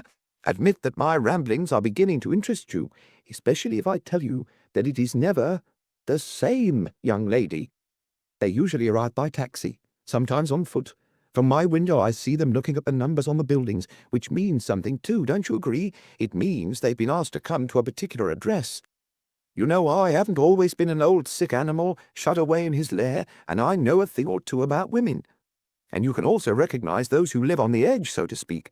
Cabaret dancers, theatre or film extras who won't say no to the chance to earn a bit of cash." Maigret sprang to his feet. "I say, Jonker, do you get it?" "Get what?" how it all started for Lognon. At night, he often walked down Avenue Junot, where he knew most of the residents. If, on several occasions, he saw the women you describe going into the Dutchman's house, I thought of that too, but there's no law against a man, even of a certain age, enjoying variety. True, that wasn't a sufficient reason for Hard Done By to seek and find a way of staking out a private residence.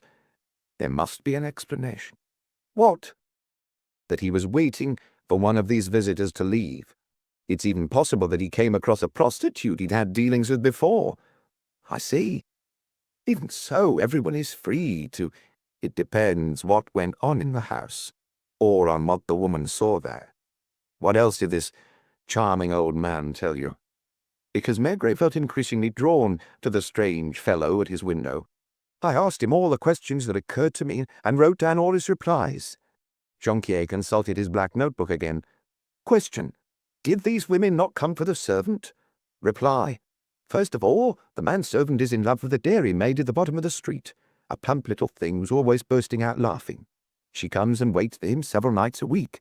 She stays in the shadows about 10 meters from the house. I could show you the exact spot. And he soon appears. Question. At around what time? Reply. At around 10. I suppose he waits at table, and the yonkers tend to eat late. The pair go for a stroll arm in arm, stop to kiss, and before parting, cling to each other for a good while in the recess you see to the right. Question. He doesn't walk her home? Reply. No. She walks down the street alone, happy, skipping. She sometimes looks as if she's about to start dancing. There's another reason why it is impossible that the women I told you about would be seeing the manservant. On several occasions, they have rung at the door in his absence. Question. Who opened the door? Reply. Precisely. Here's another very funny peculiarity. Sometimes it's the Dutchman, and sometimes his wife. Question. Do they have a car? Reply. Yes, a big American car. Question. A driver? Reply. Carl puts on chauffeur's livery and drives. Question. Are there other live-in servants? Reply. A cook and 2 maids. The maids often don't stay long. Question. Do they receive many visitors apart from the ladies in question? Reply. A few. The one who drops by most often in the afternoons is a man of around 40, American-looking, who drives a yellow sports car. Question. Does he stay long? Reply. An hour or 2. Question. He never comes in the evening or at night? Reply. I've seen him in the evening twice, around a month ago at around 10 o'clock, in the company of a young woman. He simply went in and came straight out, leaving his companion in the house. Question. Was it the same woman both times? Reply. No. Maigret imagined the sardonic, almost sensual smile of the old man who revealed these small mysteries. Reply. There's also a man who's bald, even though he's still young, who arrived by taxi after dark and who leaves carrying packages. Question. What kind of packages? Reply. They could be paintings. They could also be just about anything. That's more or less everything I know, Inspector. I haven't talked so much for years, and I hope I don't have to do so again for a long time. I warn you, there's no point summoning me to a police station or to an investigating magistrate's chambers. And above all, don't count on me to testify in court if this case gets that far. We've had a chat. I've told you my little ideas. Now they're yours, and I refuse to put myself out for any reason whatsoever. Immediately afterwards, Jonquier was to prove that the local inspectors knew their job. Later, as I was coming out of the Dutchman's house, I wondered whether the fellow opposite had been making fun of me. I thought that if I could check one of the things he'd told me, that would make the rest credible. So I stopped by the dairy. I waited outside until the girl was alone in the shop. She was indeed the plump little thing the old fellow had described, a girl recently arrived from the country, and who was still thrilled to find herself in Paris. I went in and asked her, "Do you know a certain Carl?" She blushed and turned anxiously towards an open door, whispering, "Who are you? What's it got to do with you?" "A simple piece of information. I'm from the police." "What's he done?" "Nothing. It's a routine check." "Are you engaged?" "We may get married one day, but he hasn't asked me yet." "Do you see him several evenings a week?" "Whenever I can." "Do you wait for him a few meters from the house on Avenue Junot?" "Who told you?" Then a large woman appeared from the back room, and she had the presence of mind to say loudly, "No, monsieur, we don't have any gorgonzola left, but we do have some roquefort. They're very similar." Maigret smiled. Did you buy some Roquefort? I said that my wife only liked Gorgonzola. That's all, Chief. I don't know what my colleagues will bring me this evening. Any news of poor old Lognon? I had one of my men call the hospital earlier.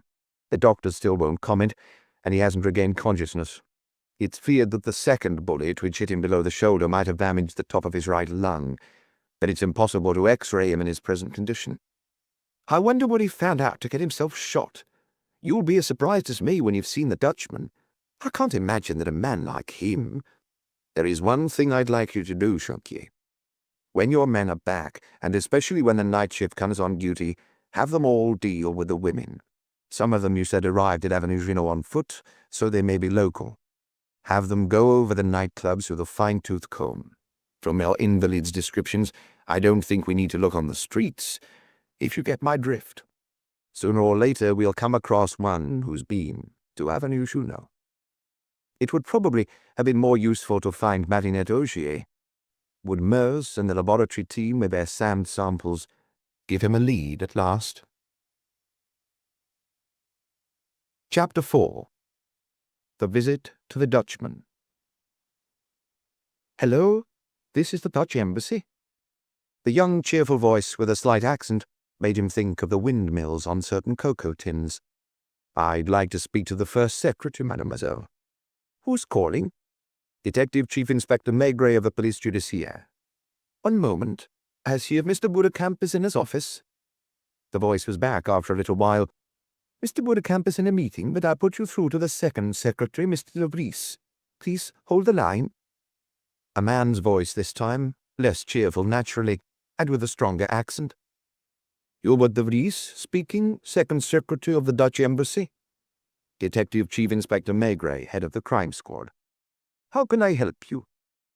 De Vries, on the other end of the line, was probably starchy and suspicious, young most likely, because he was still only second secretary. Fair-haired, perhaps, slightly overdressed in the manner of people from Northern Europe. I'd like some information about one of your citizens who has lived in Paris for a long time, and whose name is probably very familiar to you. Where are you at the moment, Monsieur Maigret? I'm in my office at Quai des Orfèvres. Please don't be offended if I call you back shortly. 5 minutes went by before the phone rang. My apologies, Monsieur Maigret, but all sorts of people telephone us and claim to be someone they are not. You wanted to talk to me about a Dutch subject who lives in Paris? About Norris Jonker. Why did Maigret have the feeling that the invisible second secretary was suddenly on his guard? Yes. Do you know him? Jonker is a very common name in Holland, rather like Durand in France. Norris isn't an unusual first name either. This Norris Jonker is related to the Amsterdam banking family. The Jonker Hagen Company Bank is one of the longest established in the country. Old Kees Jonker died around 15 years ago, and his son Hans, unless I'm mistaken, is at the helm of the firm. What about Norris Jonker? I don't know him personally, but you are aware of his existence. Definitely, I think he's a member of the St. Cloud Golf Club, where our paths may inadvertently have crossed. Is he married? To an Englishwoman, so I've been told. May I ask you now, Monsieur Maigret, why you are interested in Norris Jonker? Only very indirectly. Have you seen him? Not yet. Do you not think it would be simpler to obtain the information you require from the man himself? I should be able to give you his address. I know it. Norris Jonker has little to do with the embassy. He belongs to a family that is both prominent and respectable, and I have every reason to believe that he himself is an upstanding man. He is reputed above all for his art collection. You don't have any information about his wife, either? I would feel more comfortable replying if I knew the reason for your questions. Madame Jonker, from what I've heard, is from the south of France and was married to an Englishman, Herbert Muir, from Manchester, a ball bearings manufacturer. They don't have any children. Not to my knowledge. Maigret understood that he would not glean any more information, so he then called another number, that of an auctioneer he'd been in touch with on several occasions, and who was often called upon as an expert witness in court. Monsieur Manessi, Maigret here. Just a moment while I close the door. Right, what can I do for you? Are you interested in art these days? I'm not sure. Do you know a Dutchman by the name of Maurice Jonker? The one who lives in Avenue Junot? Not only do I know him, but I've done valuations for him. He owns one of the finest collections of late 19th century and early 20th century paintings. That suggests he's very wealthy. His father was a banker and an art lover. Maurice Jonker was brought up surrounded by Van Goghs, Pissarros, Manets, and Renoirs. It's not surprising that he had no interest in the bank. He inherited a good share of the paintings, and the dividends that the bank, managed by his brother, give him the means to expand his collection. Have you met him in person? Yes. Have you? Not yet. He's more like an English gentleman than a Dutchman. If I remember correctly, after studying at Oxford, he lived in England for many years, and I've heard that he ended the last war as a colonel in the British Army. What about his wife? A stunning creature who was married very young to an Englishman from Manchester. All bearings, I know. I wonder why you're interested in Jonker. I hope he hasn't been a victim of a painting theft. No. Now it was Maigret's turn to be evasive. Do they go out much? Not that I'm aware of. Does Jonker socialize with other art lovers? He keeps his eye on the auctions, naturally, and he knows when an important painting is being sold at Uo, Galliera, Sotheby's, or in New York. Does he travel? You're asking me too much. He has travelled extensively, but I don't know if he still does. Collectors don't necessarily bother to attend in person to buy a painting at the public auction. On the contrary, the major buyers usually send a representative. In short, he's a man you can trust. Sure as can be. Thank you. That did not make things any easier, and Maigret rose without enthusiasm to fetch his overcoat and hat from the cupboard. The better known, important, and respectable people are, the more delicate it is to ring at their door to question them, and it is not rare for them to complain to those at the top, which bodes ill for the police officer. Maigret was loath to take one of his inspectors with him, and decided to go to Avenue Junot alone, so as to make his visit less official. Half an hour later, a taxi dropped him off in front of the private residence, and he handed his card to Karl, the manservant in a white jacket. He was shown into the entrance hall, like Inspector Jonker before him, but perhaps because of his rank, he was kept waiting only 5 minutes, instead of 10. If you would follow me. Karl preceded him across the drawing-room, where Maigret did not have the opportunity of meeting the beautiful Madame Jonker, and opened the door to the study. The Dutchman had not changed his clothes, or, so it appeared, his position. Sitting at an Empire-style desk, he was studying some etchings with the help of a giant illuminated magnifying glass. He rose at once, and Maigret was able to note that the description he'd been given was accurate. With his grey flannel trousers, soft silk shirt, and black velvet jacket, he was the quintessential English gentleman at home. He also had the stiff upper lip. Neither surprised nor perturbed, he said, "Monsieur Maigret?" He indicated a leather armchair on the other side of the desk, and sat down. "I am very flattered, believe me, to meet a man of your renown." He spoke slowly, as if after so many years he was still thinking in Dutch and had to translate every word. "I am a little surprised to receive a second visit from the police." He waited, gazing at his plump, manicured hands. He wasn't fat, but had what used to be called an imposing bearing, and could have been a model for a drawing in La Vie Parisienne, circa 1900. His face was a little flabby, his blue eyes visible behind frameless glasses with thin gold sides. Maigret began, not without a certain embarrassment. "Inspector Jonker did indeed inform me of his visit. He's a neighborhood inspector, and does not work directly for our department. Should I understand that you need to verify his report?" "Not exactly, but perhaps he didn't ask all the questions he should have asked." The Dutchman, who was toying with a magnifying glass, looked directly at Maigret, and there was a mixture of mischief and a hint of innocence in his blue eyes. "Listen to me, Monsieur Maigret. I am 64 years old, and I have lived in many countries. I have been settled for a long time in France, where I am so happy that I have built my home here. I have no criminal record, and I have never set foot in a courtroom or a police station. Apparently, some shots were fired in the street last night, opposite my home. As I told the inspector, Neither I nor my wife heard anything, because our bedrooms are on the other side of the house. Tell me, what would you think if you were in my shoes and I in yours? I would certainly view these visits as disagreeable, because it is never pleasing to have people you don't know come into your home. I'm sorry, I'm not complaining at having you sitting here. On the contrary, it is an opportunity to meet someone about whom I have heard a great deal. I look at things, as you know, from a different perspective. Your inspector asked me some rather indiscreet questions, but not too many, ultimately given his job.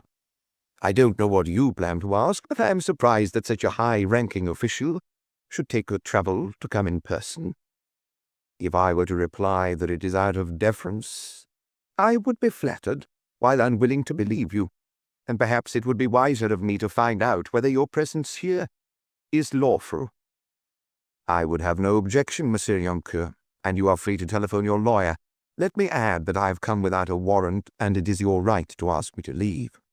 All the same, it is clear that a lack of cooperation on your part would likely be interpreted as hostility, or even the wish to hide something.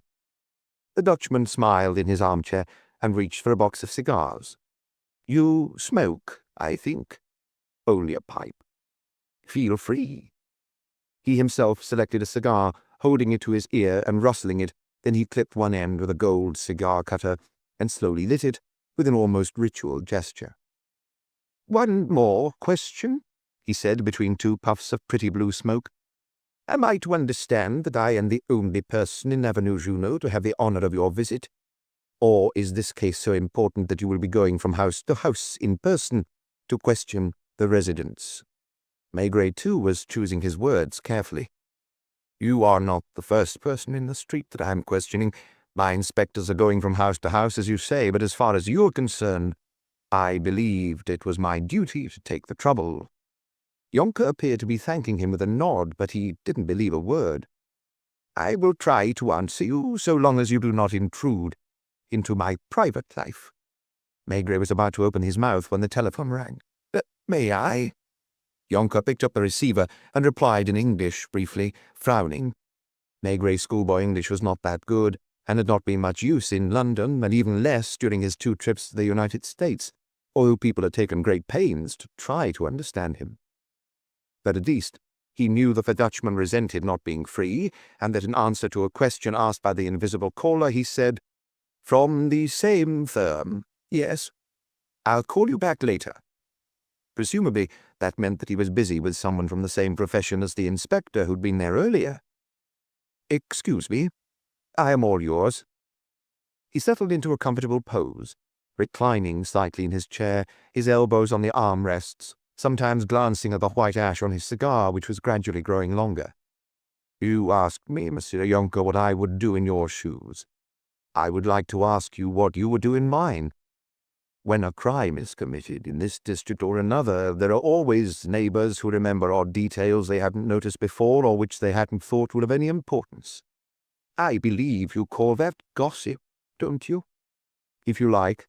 The fact is that it is our duty to check, because although many of these people are fantasists, some give us valuable leads.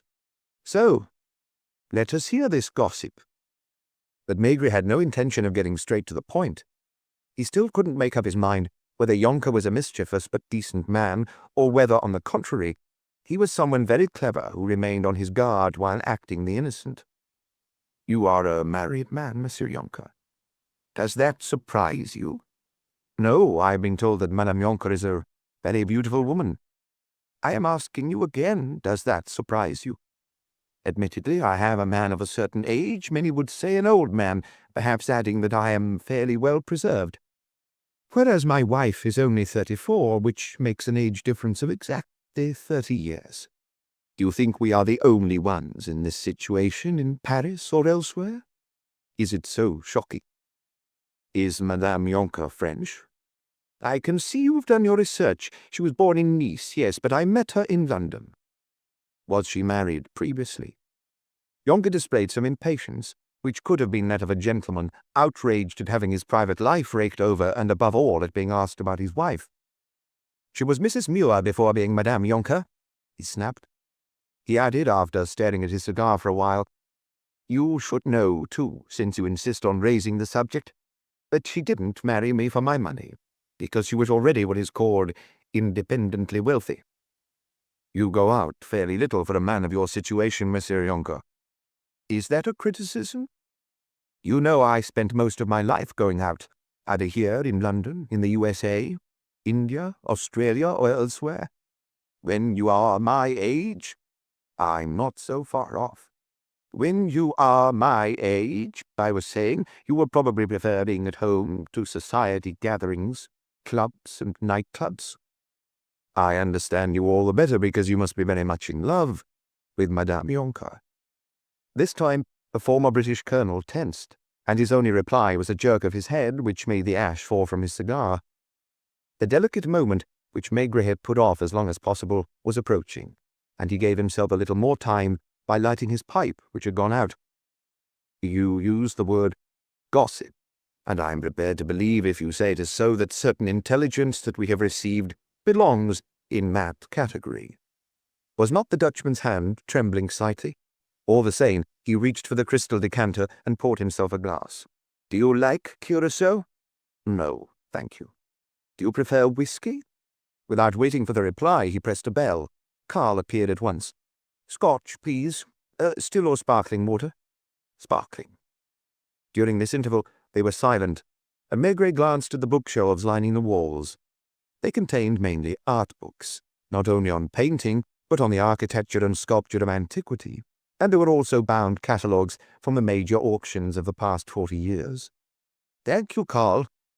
Have you informed Madame that I am busy?" Out of politeness, he had chosen to speak to his manservant in French. "Is she still upstairs?" "Yes, monsieur." "And now, Monsieur Maigret, I drink to your health, and am ready to hear this gossip you mentioned. I don't know what it is like in Holland, but in Paris a lot of people, especially the elderly, even more in Montmartre than anywhere else, spend a deal of their time at their window. One such person told us that frequently, often 2 or 3 times a week, young women ring at your door in the evening and are let into the house." The Dutchman's ears had suddenly turned red, and without answering he puffed on his cigar. "I might have thought that these women were friends of Madame Yonker's if they did not come from a particular milieu, which would be insulting to her." Rarely had he chosen his words with such care. Rarely, too, had he felt so uncomfortable. "Do you deny that these visits took place?"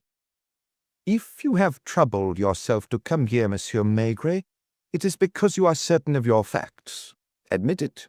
Admit that if I were to have the unfortunate idea of contradicting you, you would put me in front of one or several witnesses." "You haven't answered my question.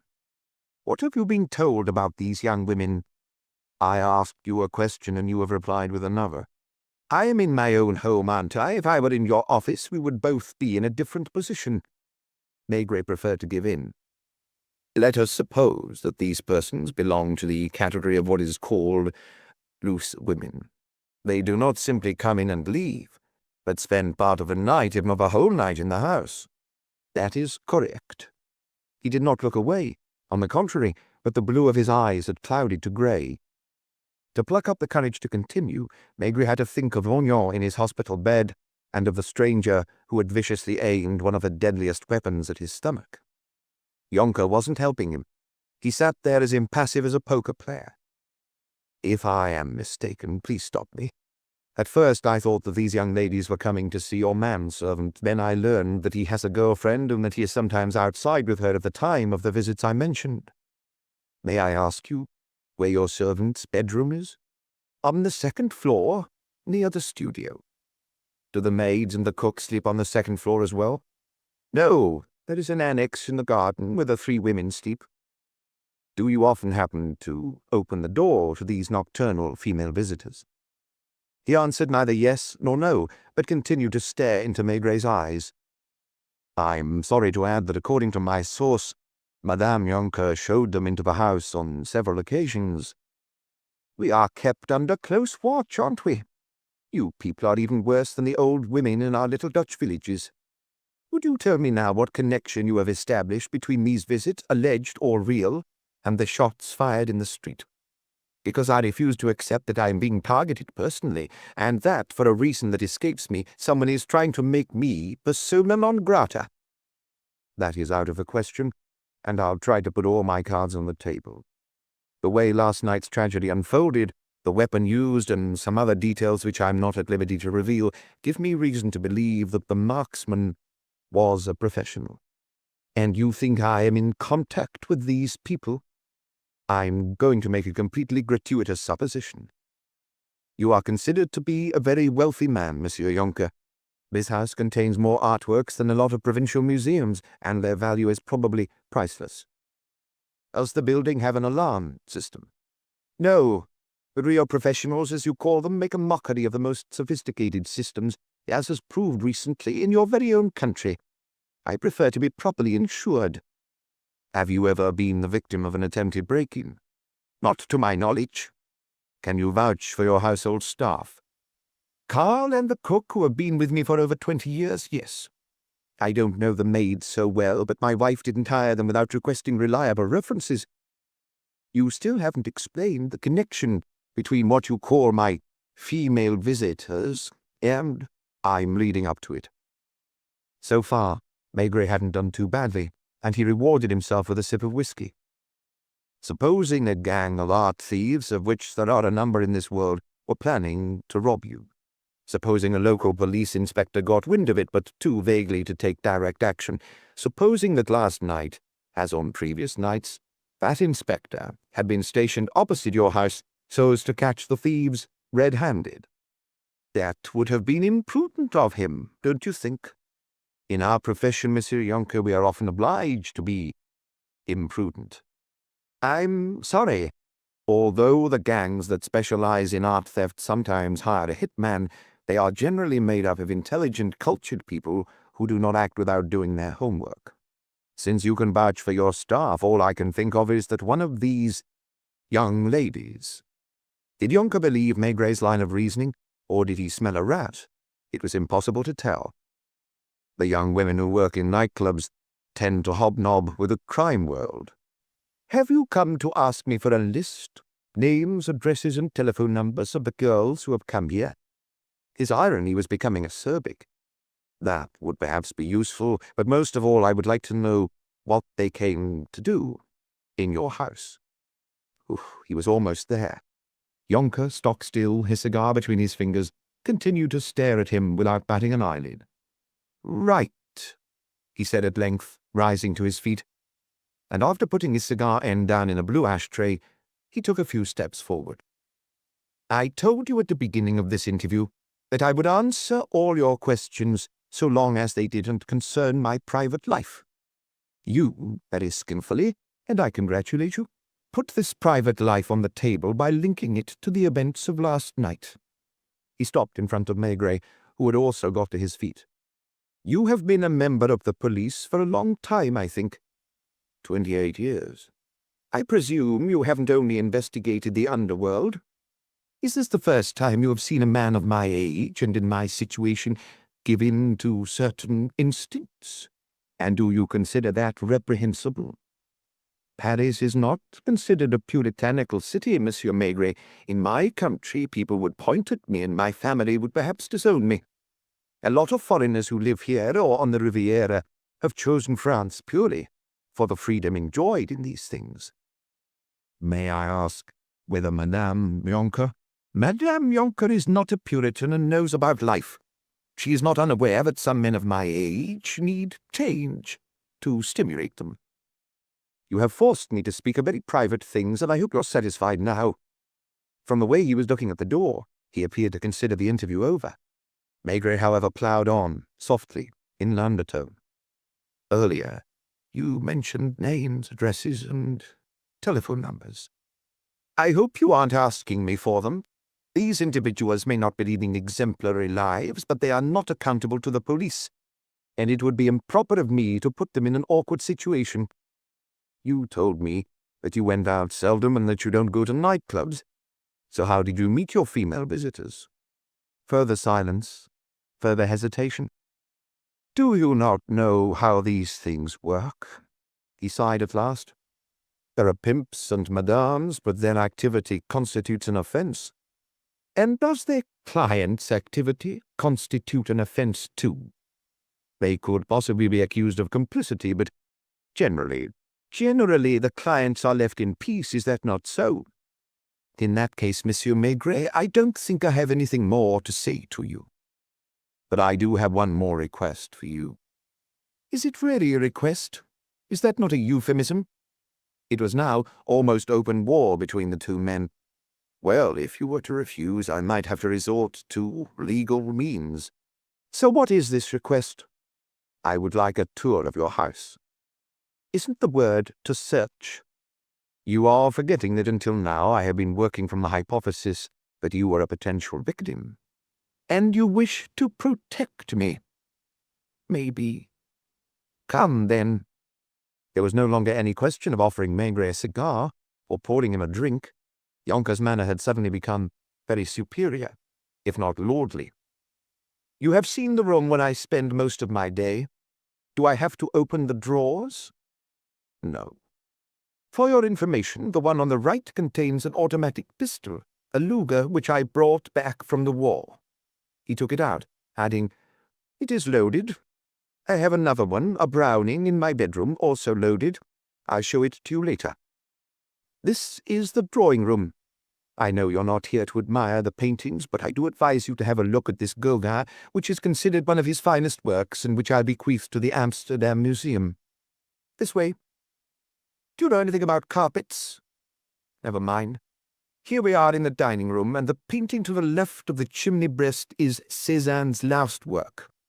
This door leads into a little room which I designed to be intimate, very feminine, and is my wife's small parlour. The scullery. Carl busy cleaning the silverware. It is 17th century English silverware, whose only drawback is that it is unwieldy. The kitchen is in the basement. The cook, too. Do you really want to go down there?" Whether intentional or not, there was something insulting in his easy manner. "Now let us go upstairs. The staircase comes from an old castle near Utrecht. To the left, my apartment." He opened the doors like an estate agent, showing a prospective buyer around a house. "Another study, you see, like on the ground floor. I love books, and they are very useful to me. These files on the left contain the history of several thousand paintings, with a list of their successive owners and the price they sold for at each auction. My bedroom. In the bedside table drawer, the automatic I mentioned, a common 6.5 that wouldn't be much use if I were threatened. Everywhere, even on the walls of the staircase, the paintings were almost touching each other, and the best ones were not in the drawing-room, but in the Dutchman's bedroom, a very understated room with English furniture and deep leather armchairs. My bathroom. Now let us go over to the other side, but allow me to check that my wife isn't in her room." He knocked, opened the door a fraction, and took a few steps into the room. "You may follow me. Her boudoir, for which I found these two Fragonard. The wing chairs belong to Madame de Pompadour. If you were here as an art lover, Monsieur Maigret, and not as a detective, I would be delighted to talk to you about each piece. The bedroom, all draped in crushed strawberry satin. The bathroom." Maigret did not go in, but glimpsed a bathtub that was more like a black marble pool, with several steps down. "Let us go up to the next floor. You are entitled to see everything. Isn't that so?" He opened another door. "Carl's bedroom, and beyond the bathroom, you will note that he has a television. He prefers black and white images to art masterpieces." He knocked at the door opposite, a heavy, ornately carved door, which must have come from some castle too. "May I, darling? I am showing Monsieur Maigret around the house. He's head of the crime squad. That is correct, isn't it, Detective Chief Inspector?" Maigret had just received a shock. In the middle of the glazed studio, standing at an easel, was a white shape that reminded him of the words Lognon had said. The ghost. It wasn't a traditional painter's smock that Madame Yonka was wearing, more of a Dominican monk's habit, the fabric as thick and soft as a bathrobe. The Dutchman's wife also wore a white turban of the same fabric around her head. She was holding a palette in her left hand, a brush in her right, and her black eyes lighted on Maigret with curiosity. "I've heard a lot about you, Monsieur Maigret, and I'm delighted to meet you. Oh, forgive me for not shaking hands." She put the brush down and wiped her hand on the white robe where it left green smears. "I hope you're not an art connoisseur. If you are, please, don't look at what I'm doing." Maigret was surprised, after walking past so many masterpieces on the walls, to find himself standing in front of a canvas on which there was nothing but daubs. Chapter 5. The Room Covered in Graffiti. In that instant, something happened that Maigret would have been incapable of defining.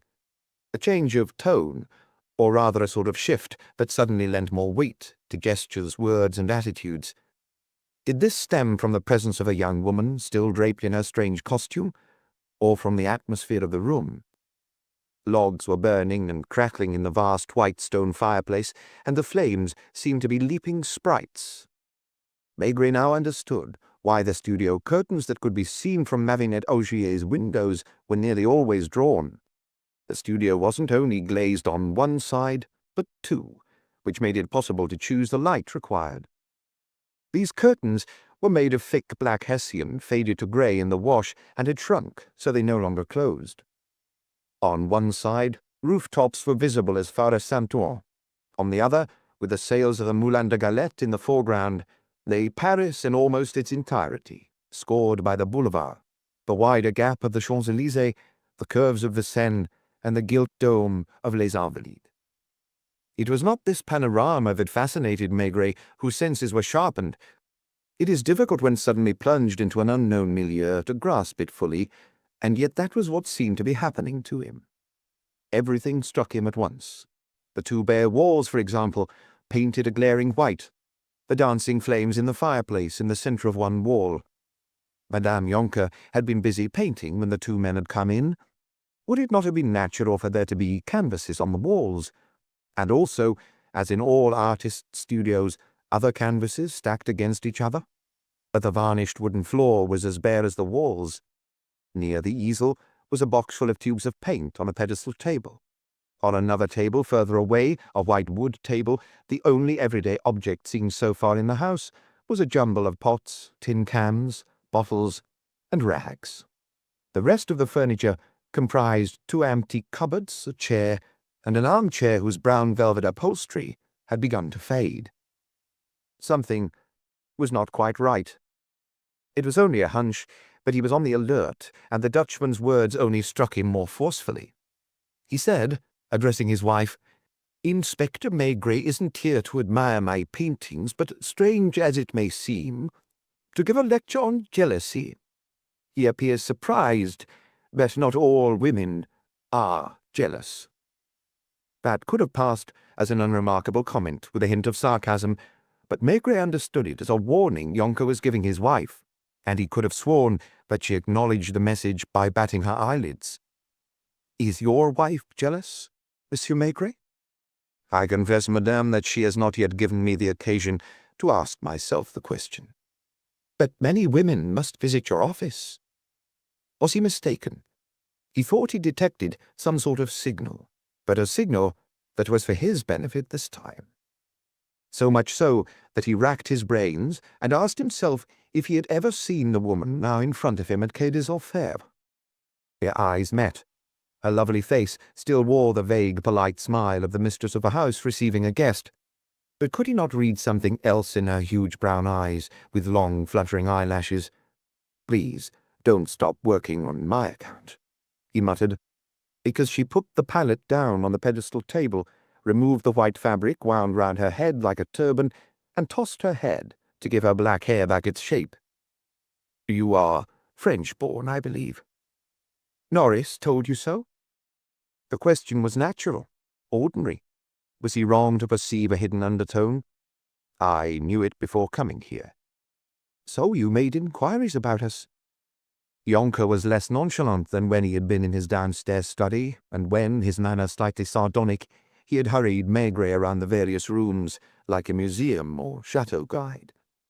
Are you tired, darling? Do you want to go and lie down? Another signal? An order? She removed the white hooded robe enveloping her and emerged in a tight-fitting black dress. Suddenly she looked taller, revealing a curvaceous figure that had reached a delightful maturity. "Have you been painting for long, madame?"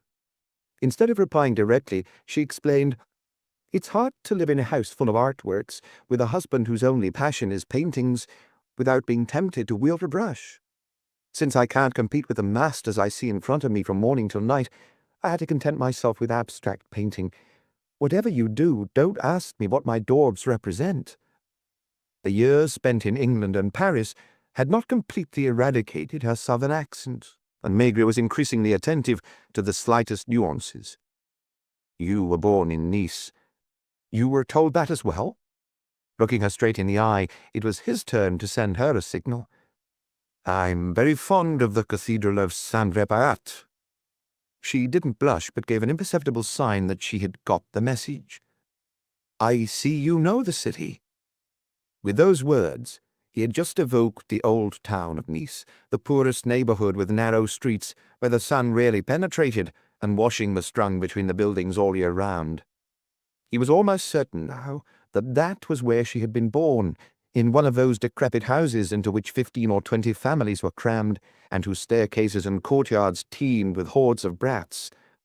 It even seemed to him that she was implicitly admitting it by her attitude, and that the two of them had just exchanged something akin to a Masonic gesture in front of a husband who was oblivious to these subtleties. Maigret may well have been divisional chief inspector and head of the police judiciaire crime squad, but he was still of the people. She may well be living surrounded by paintings worthy of the Louvre, be dressed by the top couturier, have appeared at society events in Manchester and London, adorned with diamonds, rubies, and emeralds. But she had still grown up in the shadow of Saint-Réparat, and he wouldn't have been surprised to learn that she had sold flowers on the café terraces of Place Massena. Now they were both playing their parts, as if beneath the words they spoke were others which were no business of the Dutch banker's son. "Did your husband build this magnificent studio for you?" "Oh, no. When he built this house he didn't know me. He had a very dear woman friend who was a real painter unlike me, and who still exhibits in art galleries. I wonder why he didn't marry her. She probably wasn't young enough. What do you say, Norris?" "I don't remember. You see how polite and tactful he is?" "I asked you earlier if you had been painting for long." "I don't know. A few months." "Do you spend part of your days in the studio?" "This is a real interrogation," she joked. "It's obvious from your question that you aren't a woman and mistress of a house. If you were to ask me, for example, what I did yesterday at such and such a time, I would probably find it hard to reply. I am lazy, and I'm sure that for lazy people the days go faster than for others, even though others would claim the opposite. I get up late, I linger, I chat to my maid, the cook needs my instructions. Lunchtime comes round, and I don't even feel I've begun to live." "You're talking a lot, darling." And Maigret, what I didn't know was that it was possible to paint at night. This time there was no doubt that the Yonkers exchanged a look. The husband answered first. "Perhaps that applied to the Impressionists, because what interested them was the play of sunlight. That I know modern painters who consider that artificial light intensifies the colors by several tones." "Is that why you paint at night, madame?" "I paint when I feel like it." "And you feel like it after dinner, remaining at your easel until 2 o'clock in the morning?" She tried to smile. "Well, you certainly seem to know everything there is to know." He pointed to the black curtain across the bay window overlooking Avenue Junot. "That curtain, as you can see, does not close completely. I have noticed that in every street there's at least one person suffering from insomnia. I was talking to your husband about it earlier. The more cultured read or listen to music. Others gaze out of the window." Jonker now left his wife in charge of operations, as if he were no longer on his own territory. Anxious, he pretended to be only half listening to the conversation, and 2 or 3 times went to stand in front of the panorama of Paris. The sky was growing paler and paler, turning an increasingly luminous white, especially in the west where it was almost possible to see the sun going down. Are your paintings in these cupboards? No. Do you want to check? I don't mind your being nosy. After all, you're doing your job. She opened one of the cupboards, which contained a jumble of rolls of drawing paper, tubes of paint, more bottles and tin cans like those on the table. In the second cupboard, there was nothing but 3 blank canvases with the label of a shop in Rue Lepic. Are you disappointed? Did you hope to find a skeleton? She was alluding to the English saying that every family has a skeleton in the cupboard. It takes a long time for a body to become a skeleton, he replied with a frown. For the time being, Lognon is still in a hospital bed.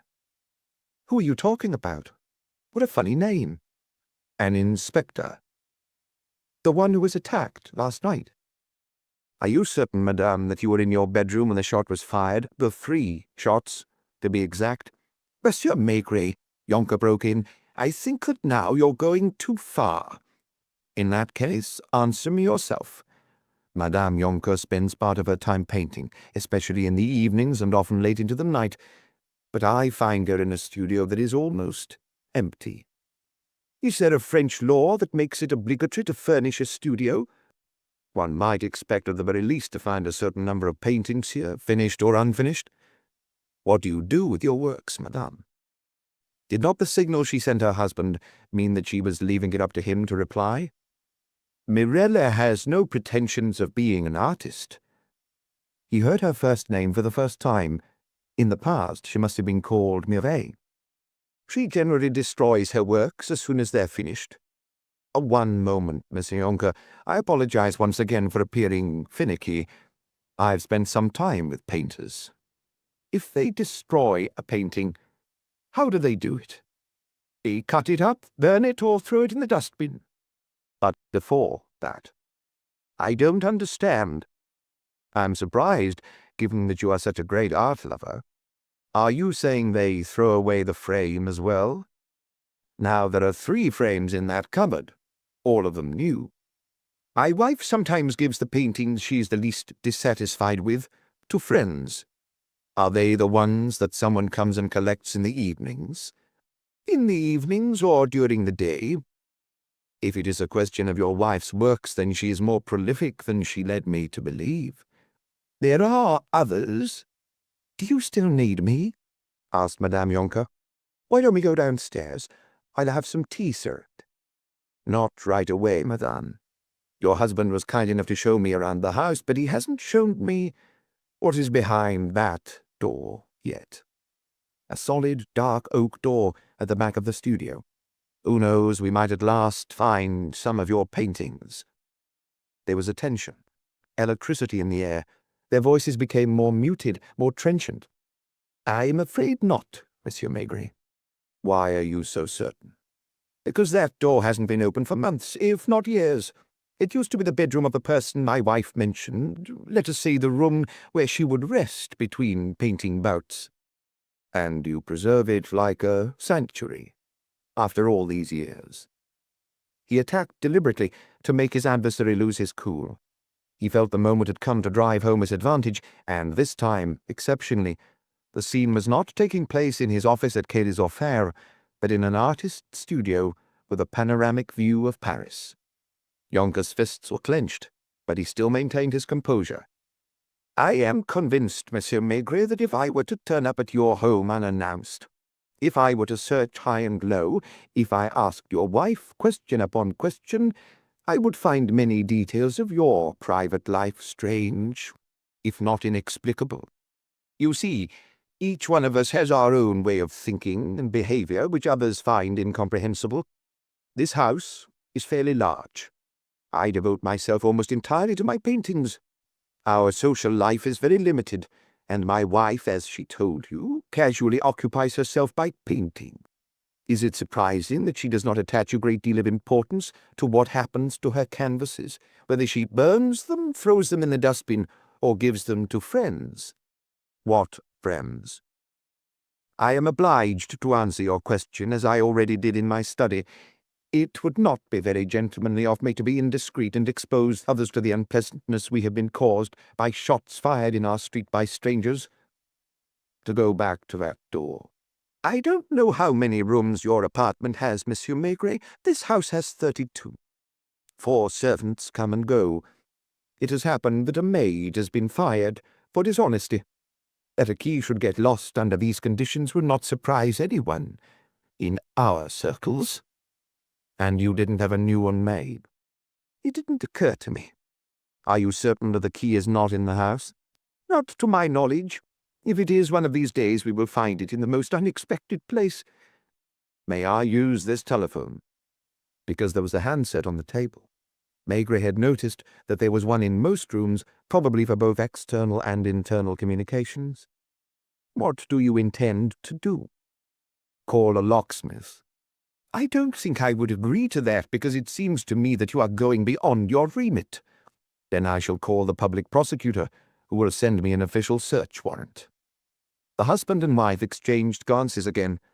It was Mirella who went over to the cupboard, carrying the stool she had taken from next to the easel.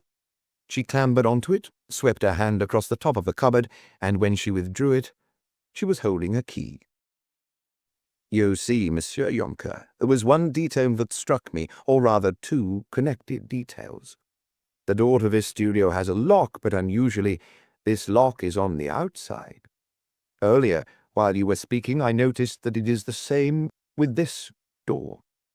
You are at liberty to be surprised, Monsieur Maigret, and you have been continually since you entered this house.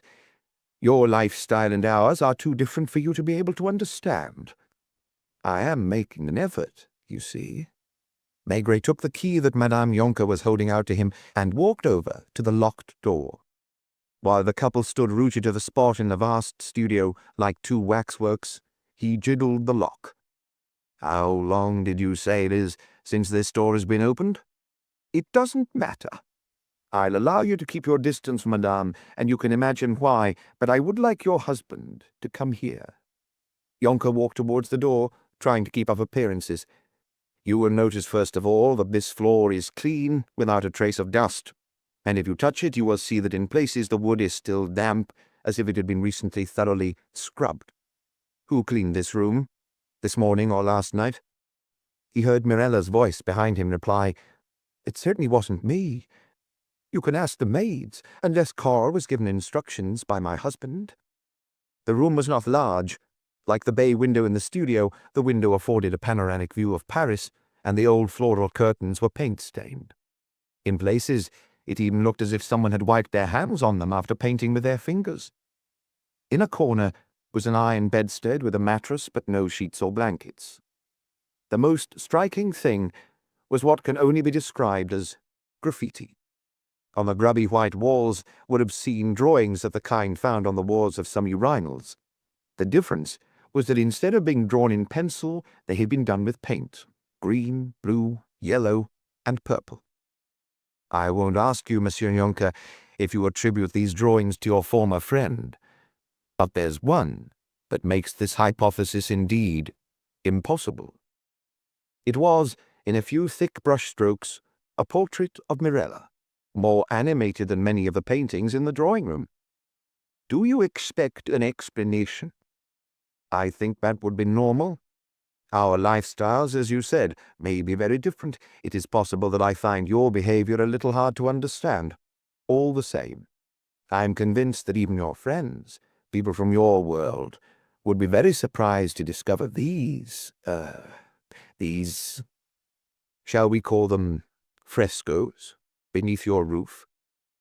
Not only were there very detailed depictions of the parts of the human body that are usually concealed, but there were scenes of unbridled eroticism.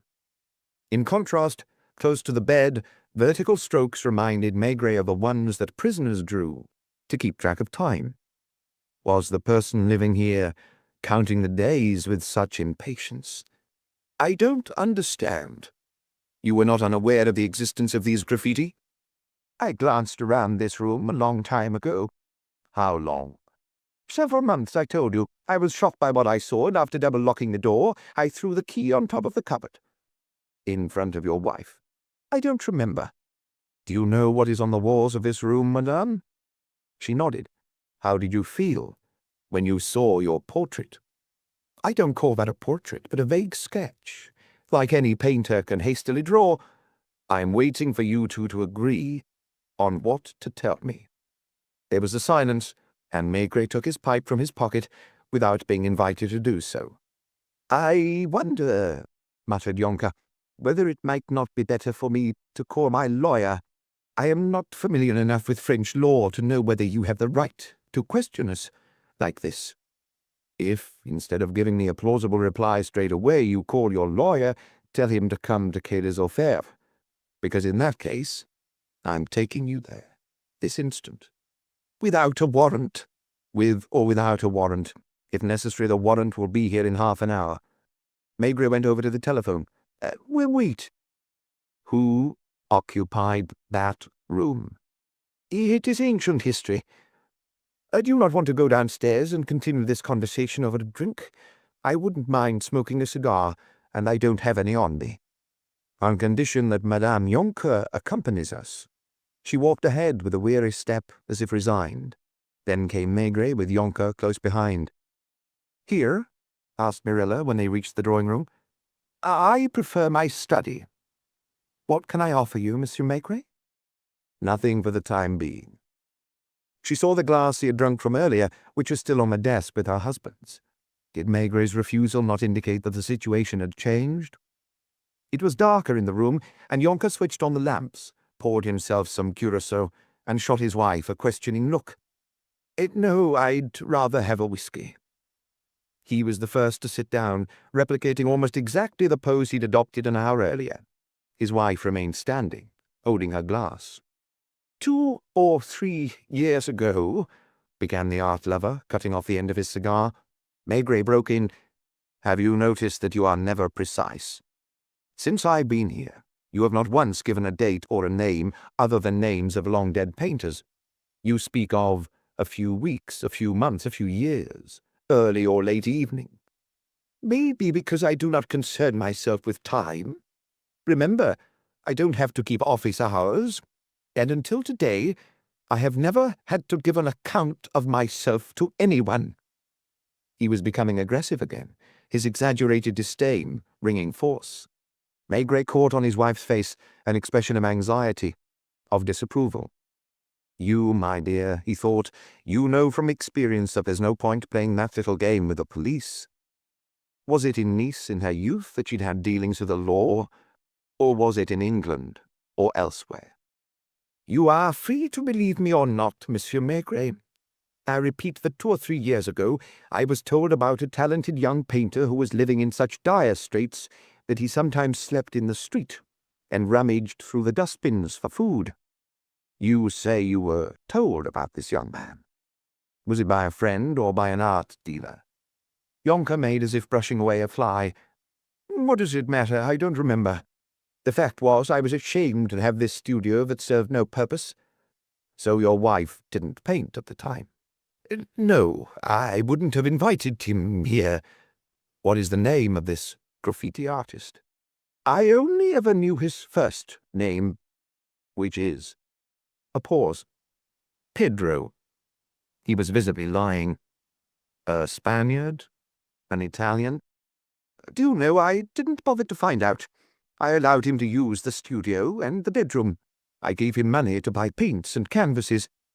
And at night you locked him in to stop him gallivanting?" "I didn't lock him in." "Why, in that case, the external locks?" "They were fitted when the house was built." "For what reason?" "A very simple reason. It hasn't occurred to you because you're not a collector. For a long time in that studio I stored the paintings I had no room for on the walls. It made sense to lock them in from outside, since it wasn't possible to do so from the inside. I thought the studio had been built for your painter girlfriend at the time. Let us say that the locks were fitted once she no longer lived here." "Including on the bedroom door?" "I am not even certain I told the locksmith to fit one on that door." To return to Pedro. He lived in the house for several months." "Several," emphasized Maigret, whereas Marilla couldn't help smiling. Yonka was growing impatient, and he must have had extraordinary self-control not to let his anger erupt. "Was he talented?" "Very. Did he make a career? Did he become famous? I don't know. I went up to the studio a number of times, and I admired his paintings. Did you buy any? How could I buy paintings from a man I was providing with board and lodging? So you do not own a single one of his works? It didn't occur to him to give you one before he left? Have you seen any paintings in the house that are less than 30 years old? An art lover is often a collector, and each collector confines himself to a specific period. I, for instance, start with Van Gogh and end with Modigliani. Did Pedro have his meals up there? I suppose so. Did Carl take them up to him? My wife deals with those details. It was Carl, she replied in a hollow voice. Did he go out a lot? Like all young men of his age. How old was he, as a matter of fact? 22 or 23. He ended up finding male and female friends. At first, he only brought 1 or 2 to the studio at a time. Then he went too far. Some nights there were 20 or so of them, making a great disturbance just above my wife's apartment, which kept her awake. You never had the curiosity to go up and find out what was going on, madame? My husband took care of it. And the result was? He threw Pedro out, not without giving him some money. Was that when you discovered the graffiti? Yonka nodded. You too, madame. In that case, your portrait must have revealed that Pedro was in love with you. Did he ever make a pass at you? If you continue in this vein, Monsieur Maigret, I will regretfully have to inform my ambassador of your way of going about things, said Yonka harshly. Will you also tell him about the people who slip into the house at night and spend part or all of the night here? I thought I knew the French. I thought I knew the Dutch. Mirella interrupted. Why don't you two stop arguing? I understand that my husband is annoyed at being asked certain questions, especially when they're about me. I also understand the difficulty for Inspector Maigret to accept our lifestyle. As regards those women, Monsieur Maigret, I've always known about them, even before we were married. You would be surprised at the number of husbands in the same situation. Most of them keep it secret, especially in conventional circles. Norris prefers to be open, and I see it as a tribute to my intelligence and my affection. He noted that she did not say love. I think the fact that he has nothing to hide explains why some of his replies have been vague and the apparent contradictions. So I am going to ask you a very precise question. Until what time did you stay in the studio last night?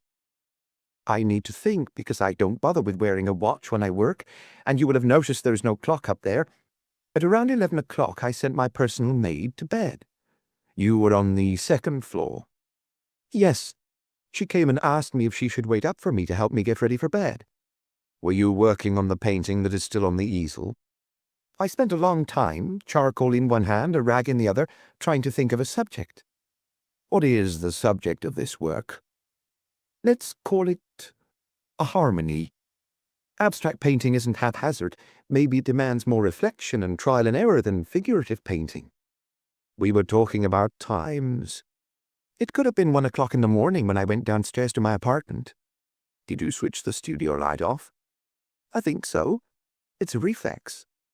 Were you wearing the same white garment and turban as you're wearing today?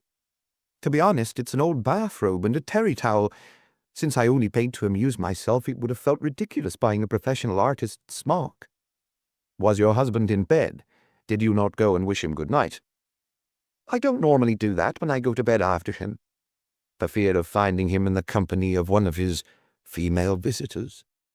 If you like. I think we're getting to the end. He felt the atmosphere in the room relax, but this was an old trick of his. He slowly relit his pipe and appeared to be racking his brains to make sure he hadn't forgotten anything. Early, Monsieur Yonka, you pointed out, not without tact, that I know nothing about the thinking and actions of an art lover. I see from your bookshelves that you follow the major auctions, and you buy a lot because at one point you had to store in the studio paintings for which you had no space anywhere else. Should I infer that you sell the works you no longer like? I am going to try once and for all to explain. I inherited a certain number of paintings from my father, who was not only a renowned financier but also one of the first to discover artists whose works the museums now vie with one another to purchase.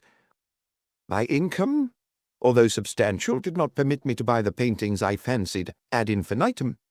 Like all collectors, I began with second-best pieces. Let us call them minor works by great artists. Gradually, as they gained in value and my taste developed, I sold some of these works to buy more important ones. I'm sorry to interrupt you. You continued until recently. I intend to continue until I die.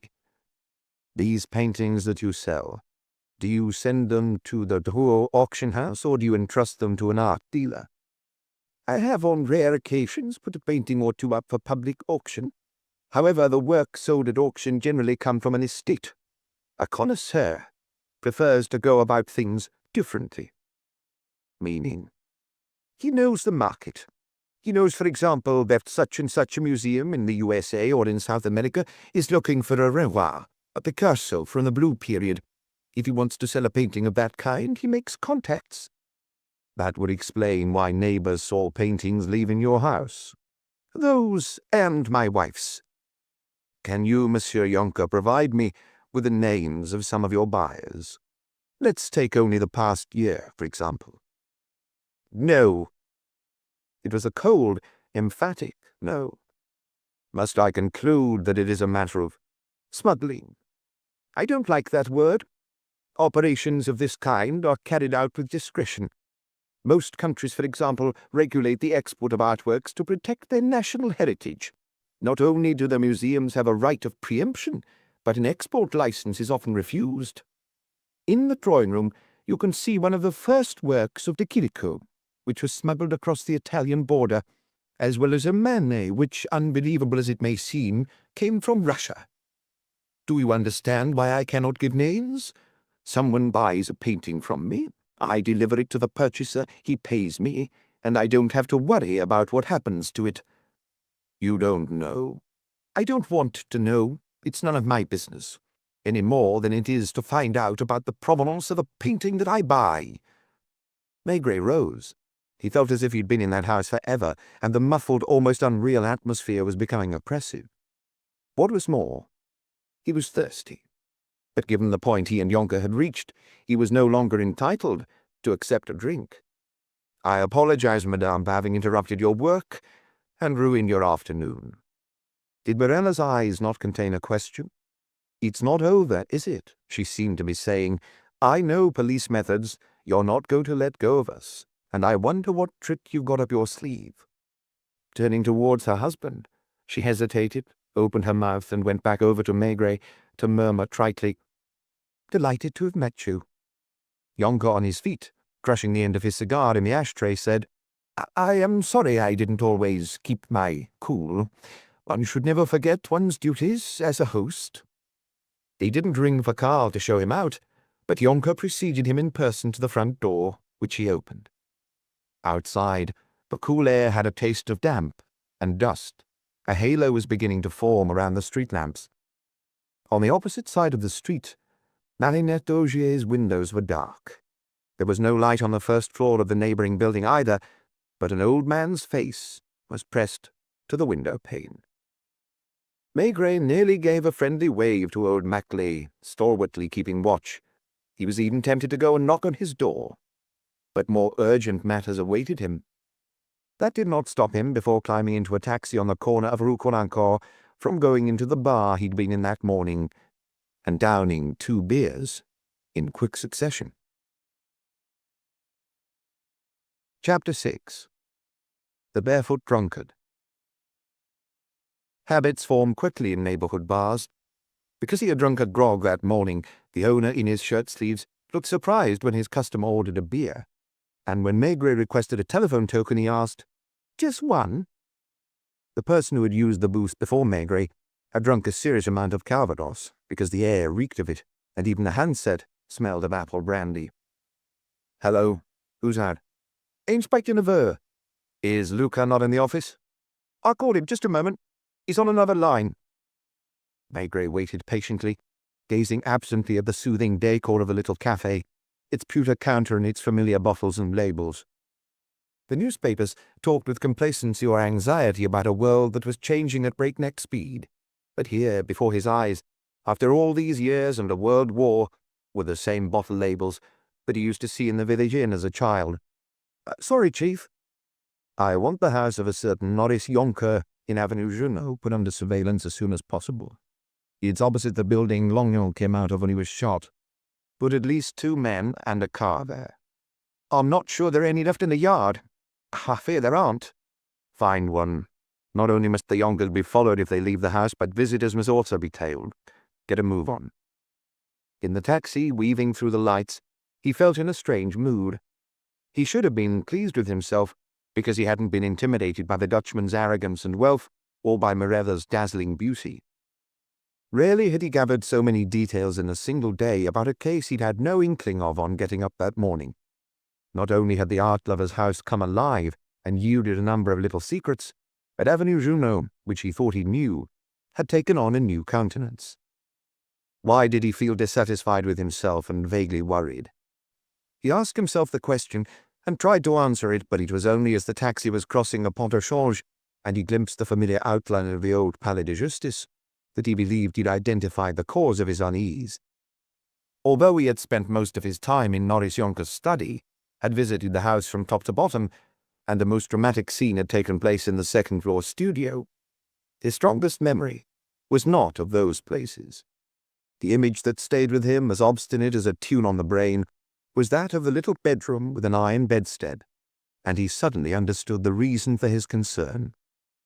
Like in a film close-up, he saw those obscene images again, drawn on the white walls with broad brushstrokes in red, black, and blue. When he tried to picture Mirella Yonker, it was her portrait in a few hastily drawn lines that stood out most in his mind. Was not the person who had created that image in a frenzy, surrounding it with wild sexual symbols, mad? Did not the drawings of lunatics that he'd had the occasion to see exude the same energy and evocative power? The room had been occupied recently, that was beyond doubt. Why otherwise would it have been thoroughly scrubbed down in the past few hours, and why had they not dared repaint the walls white? He lumbered up the main staircase of the police judiciaire. Instead of going directly to his office, he first dropped into the inspector's room, as was his habit. Under the globe lights, each person was working at their desk, like students at an evening class. He didn't look at anyone in particular, but he found it comforting to be back in touch with headquarters and its professional atmosphere. They did not raise their eyes any more than pupils do when the teacher walks past, yet they all knew that he was grave and anxious, that his face bore signs not just of weariness, but of exhaustion. "Aye, wife hasn't called?" "No, Chief." "Phone her at home. If she's not there, try Lognon's number." Perhaps not an actual madman, not someone who should be locked up in a psychiatric hospital, but someone violent, unable to control his instincts. "Hello, is that you?" She was back at their apartment and was probably busy cooking dinner. "Have you been home long?" "Over an hour. To be honest, I don't think she particularly wants me there. She was flattered that I took the trouble, but she doesn't feel comfortable with me. She far prefers the company of the old dear with a rosary. The pair of them can complain to their heart's content and count their endless woes. I went and bought a few treats from the local shops. I slipped a banknote into the hand of the old woman, who didn't bat an eyelid, and I promised to drop in tomorrow. What about you? Do you plan to be here for dinner?" "I don't know yet. I doubt it." "How's Lognon?" "The last I heard, he was alive, but I've only just got back to the office." "See you tonight, I hope." "See you tonight." He didn't call her by her first name, nor she him. They didn't call one another darling. What would be the point, since they felt almost like one and the same person? He hung up and opened the door. "Is Janvier there?" "Coming, Chief." And Maigret sitting on his desk, on which he kept his pipes. Lognon first. "I telephoned the hospital 10 minutes ago. The matron is losing patience. Condition stable. The doctors aren't expecting any change before tomorrow at the earliest. He's in a coma, and even if his eyes open, he doesn't know where he is, who is beside him, or what happened to him." "Have you seen Marinette Augier's ex-fiancé?" "I found him at his office, and he seemed frightened at the thought that his father might have found out I was from the police. The father apparently is a harsh man who terrifies his staff. Jean-Claude, on the other hand, is a spineless fop, a weakling, He dragged me outside and put on an act in front of a young lady in reception, passing me off as a client. What do they manufacture? Metal pipes of I don't know what, copper, iron or cast iron. It's a big sinister place, the sort you find around Avenue de la République and Boulevard Voltaire. He took me to a cafe, a long way from the office. The afternoon papers are full of the shooting and Lognon's injuries, but don't mention Maigret. Jean-Claude hadn't read them, incidentally. Was he cooperative? He's so frightened of his father and in general of anything that might complicate his life that he would have confessed all his youthful sins. I told him that Marinette had suddenly left her home and that we urgently needed her witness statement. You were engaged for nearly a year? Engaged? Well, that's a bit of an exaggeration. Or an understatement, since you used to spend 1 or 2 nights a week at her place. It really annoyed him that we knew. Anyway, if she's expecting a baby, it can't be mine because we haven't seen one another for over 9 months. You see the type, Chief? I asked him about their weekends. You must have had favourite places where you used to go? Do you have a car? Of course. Did you go to the seaside or did you stay in the Paris region? In the Paris region. Not always the same spot. We choose an inn, nearly always by the river, because Marinette was crazy about swimming and canoeing. She didn't like hotels, elegant and sophisticated places. To be honest, her tastes were very common. I managed to get half a dozen addresses out of him, those of the spots where they went several times. The Auberge du Clou in Courcelles, in the Chevreuse Valley, chez Mélanie in Saint-Fargeau, between Corbeil and Merle, Félix et Félicie in Pompon. It's beside the Marne, not far from Lagny.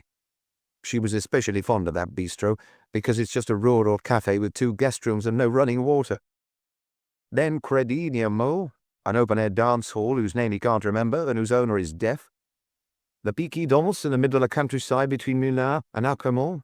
They ate only once at the Coq-Arpy in Bougival. Have you checked? I thought I'd do better staying here and gathering the intelligence. I could have phoned the local police in the various villages, but I was afraid they might give the game away and cause the young ladies to run away.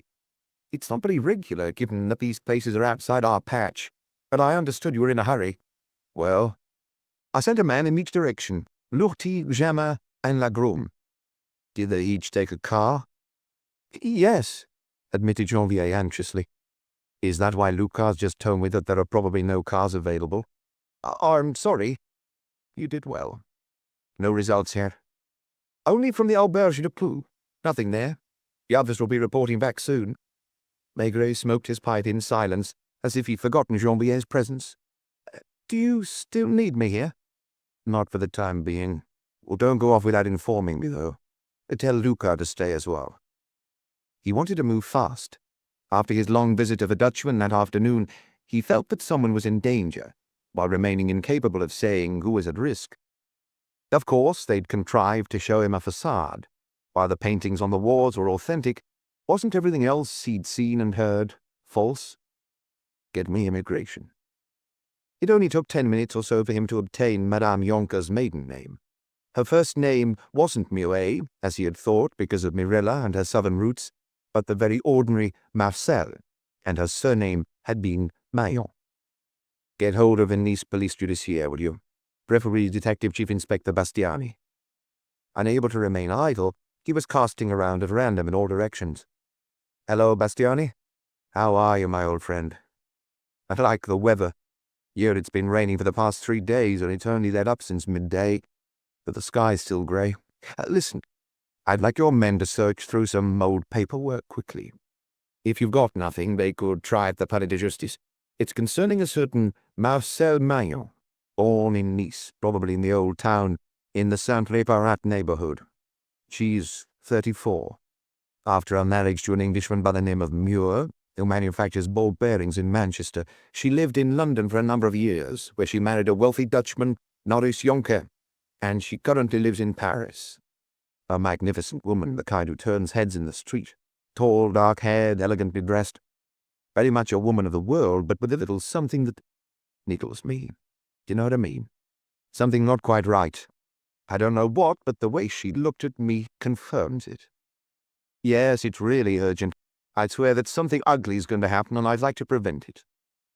By the way, did you ever meet Lognon when you were at the Sûreté? Old hard done by, that's right. He was shot last night. He's not dead, but no one can be sure he'll recover. It's to do with this case, yes. I'm not sure how or to what extent she's mixed up in it, but your intelligence may shed some light. I'm staying in my office all night if I have to. He knew that on learning that the investigation concerned a colleague who had been shot, Bastiani and his men would pull out all the stops. For them, it was a point of honor. For a good 5 minutes, he appeared to be daydreaming, dozing. Then his arm reached out for the telephone. I'd like to be put through to Scotland Yard, as a matter of urgency. Inspector Pike. One moment. No, Chief. Inspector Pike. They had met in France, where the worthy Inspector Pike had come to study the methods of the police judiciaire, and of Maigret especially, and had been surprised to discover that Maigret had no method at all. They had seen one another twice more in London, and had become good friends. A few months earlier, Maigret had learned that Pike had earned more stripes. Although he was put through to Scotland Yard in 3 minutes, it took another 10 before Pike was on the other end, and a few more to exchange congratulations in bad English on Maigret's part, and in bad French on Pike's. Maillon, yes. M for Maurice, A for Andre. He had to spell out the names. Muir. M for Maurice again. U for Ursula. I know that name. Is it Sir Herbert Muir, of Manchester? The Queen knighted him 3 years ago. Second husband, Norris Yonker. He spelled out the name again, mentioning the Dutchman's stint in the British Army, his rank of colonel. There were perhaps other men between the two. Apparently she lived for a while in London, where I doubt she remained alone. Maigret took care to add that it was a case of a police officer being attacked, and Mr. Pike declared gravely, "Here the culprit will be hanged, man or woman. Those guilty of killing police officers are always hanged." Like Bastiani, he promised to call back. It was 6:30. When he opened the communicating door, Maigret found only 4 or 5 inspectors left in the big office. "Nothing at Chez Melanie in St. Fargo, Chief. Nothing either at the Coquardy, as I expected, or at the Piquidons. There's just the Marne left, since I drew a blank with the Chevreuse Valley and the Seine areas." Maigret was about to go back into his office when Inspector Chanquier came into the room in a state of great agitation. "Is the Chief here?" He spotted Maigret before the words were out of his mouth. "I've got news. Rather than phoning you from the office, I prefer to dash over myself." "Come in." "I've left a witness in the waiting room in case you want to question him." "First, sit down and tell me." May I remove my coat? I've raced around so much today that I'm drenched in sweat." "Oh, that's better." "As you requested, the men from the 18th have gone through Avenue Junot and the surrounding streets with a fine-tooth comb. For hours, apart from old Maclay, it proved fruitless. Then suddenly, I was given some information that seemed to me to be of the utmost. We'd already been to that apartment building in the early afternoon and questioned the concierge and those residents who were at home. Not many, mainly women, because the men were at work. It's an investment property located at the top of the avenue. Just when one of my colleagues returned there, less than an hour ago, a man went into the lodge to collect his post, a certain Longeron, who was a door-to-door vacuum cleaner salesman. I brought him in. He's a rather morose man, or used to being kicked out and welcomed with open arms. He lives alone in an apartment on the 3rd floor and works irregular hours, always in the hope of catching people at the right moment. He generally cooks his own meals, but when he makes a sale, he treats himself to dinner at a restaurant. That's what happened yesterday. Between 6 and 8, when people are usually at home, he sold 2 vacuum cleaners, and after a drink in a brasserie on Place Clichy, he dined copiously in a little restaurant in Rue Colincourt. Shortly before 10 o'clock, he was walking up Avenue Junot carrying his demo vacuum cleaner. Outside the Dutchman's house, a car was parked, a yellow Jaguar, whose number plate struck him because it was marked TT in red letters. He was just a few meters away when the front door opened. Is he certain that he was the door of the Yonkers mansion? He knows all the buildings at Avenue Junot inside out because, of course, he tries to sell vacuum cleaners there. Listen carefully. 2 men came out, supporting a third, who was so drunk that he could no longer stand on his own feet. When the 2 individuals, who were virtually carrying the third one to the car, spotted Longeron, they made as if to go back into the house. But one of them rebuked the drunk one. "Come on, walk, idiot. What a disgrace you are, getting yourself into such a state." "Did they take him away?" "Wait, that's not all. First, My vacuum cleaner salesman states that the man who spoke had a strong English accent. Secondly, the drunkard was wearing neither shoes nor socks. Apparently his bare feet were being dragged over the pavement. They put him on the rear seat with one of the men who'd been supporting him, while the other took the wheel. The car roared off. Do you want me to call my man in? Maigret hesitated, convinced that there was less and less time to lose. Make him comfortable next door and take down his statement. Make sure he leaves nothing out. A detail can prove important. Then what do I do? Let's talk about it again when you've finished. The previous day, at the same time, he had been grilling young Boche, nicknamed Jeannot, and at 1 o'clock in the morning he had wormed the confession out of him that had enabled him to lock up Gaston Nouveau. He was beginning to wonder whether again tonight the lights in his office would be on until goodness knows what hour. That really happened twice in a row. Between cases there was nearly always a pause, and paradoxically, if this pause went on too long, Maigret became bad-tempered and restive. Vehicle registration, quick. He didn't recall ever having seen a yellow Jaguar, an unusual colour for an English car. The TT indicated that the car had entered France with a foreign driver who would only be staying in the country for a short time and was exempt from customs duty. Who deals with the TTs in your department? Oh, Heave. He's not in the office? Everyone's gone home? What about you? You're there, aren't you? Listen, young man, you'll simply have to manage. Either go into Olive's office and look for the information I need, or phone him and tell him to come at once. It doesn't matter if he's in the middle of having dinner. Understood? It's about a Jaguar. Jaguar, yes. It was still driving around Paris last night. It's yellow and has a TT plate. No, I don't know the number. That would be a fine thing. But I presume there aren't dozens of yellow Jaguars with TT plates in Paris. Get a move on one way or another, and call me at Quai Orfèvres with the information. The owner's name, his address, date of arrival in France. Hurry up. My apologies to Olive if you have to disturb him. I'll return the favour. Tell him it's about finding the guy who shot Magnon. Yes, the inspector from the 18th. He went and opened the door a fraction to call Janvier. Still nothing from the Marne? Not yet. Maybe Le Groom has broken down. What time is it? 7 o'clock. I'm thirsty. Have some beers sent up. Oh, while you're about it, I think it might be a good idea to order some sandwiches. For how many? I don't know. A heap of sandwiches. He paced up and down, his hands behind his back, then ended up reaching for the phone again. My wife, please. To tell her that he definitely wouldn't be home for dinner. He had barely hung up when it rang, and he hurried over to pick it up. Hello? Yes, Bastiani. So it was easier than you expected. Luck? Right. Go on. He sat at his desk, pulled over a notepad and grabbed a pencil. What name did you say?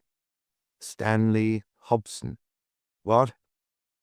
It's a long story. Make it as short as possible without leaving anything out. But not at all, my friend. I'm a bit on edge this evening. I'm convinced we've got to move fast. There's a barefoot drunkard who's niggling me. Right. I'm listening. The case went back 16 years. A certain Stanley Hobson had been arrested in Nice in a luxury hotel on the Promenade des Anglais. He had a record at Scotland Yard as a jewellery thief. Several jewellery robberies had just been committed in villas in Antibes and Cannes, another in a room at the hotel where Hobson was staying. At the time of his arrest, he was with a girl who was not quite 18 and who had been his mistress for several weeks. She'd been taken to the police station with him, and they'd both been questioned for 3 days. The room had been searched. The police had also searched the home in the old town of Nice of the girl's mother, who worked at the flower market. No jewellery was found. For lack of proof, the pair were released, and 2 days later they crossed over into Italy. There was no further news in Nice of either Hobson or Marcel Maillon, because she was indeed the girl in question. Do you know what became of the mother? For the past few years, she'd been living in a comfortable apartment in Rue Saint-Sever, and she has a private income. I sent one of my men over to her place, but he's not back yet. She probably receives money orders from her daughter. Thank you, Bastiani. We'll speak later, I hope. The wheels were beginning to turn, as Maigret described it, and at these times he wished all the offices were open day and night. Come here for a moment, Lucas. Go down to the hotel agency. With any luck, someone will still be there. Note down the name. Stanley Hobson. According to Bastiani, he'd be between 45 and 48 by now. I don't have a description, but over 15 years ago, Scotland Yard circulated his details to all the police forces as an international jewellery thief. I'll go up to records if necessary. There's a chance they'll have something on him. With Luca gone, Maigret looked at the telephone reproachfully, as if he was annoyed with it for not ringing every second. Choquier knocked on his door. "There you are, sir. The statement is typed up and Nogent has signed it. He's asking if he may go and have dinner. You really don't want to see him?" Maigret contented himself with a glance through the half-open door. The individual was ordinary, unassuming. Let him go and eat and then come back, just in case. I don't know yet whether I'll need him or when, but too many people have already vanished into thin air. What do I do? Aren't you hungry? Don't you ever eat? I try to make myself useful. It would be best if you went back to the 18th and kept me posted on what's happening in the neighborhood. Are you hoping for something? If I weren't, I'd go home and have dinner with my wife in front of a television. The waiter from the Brasserie Dauphine was still in Maigret's office, where he delivered a tray full of glasses of beer and sandwiches, when the telephone rang. Good.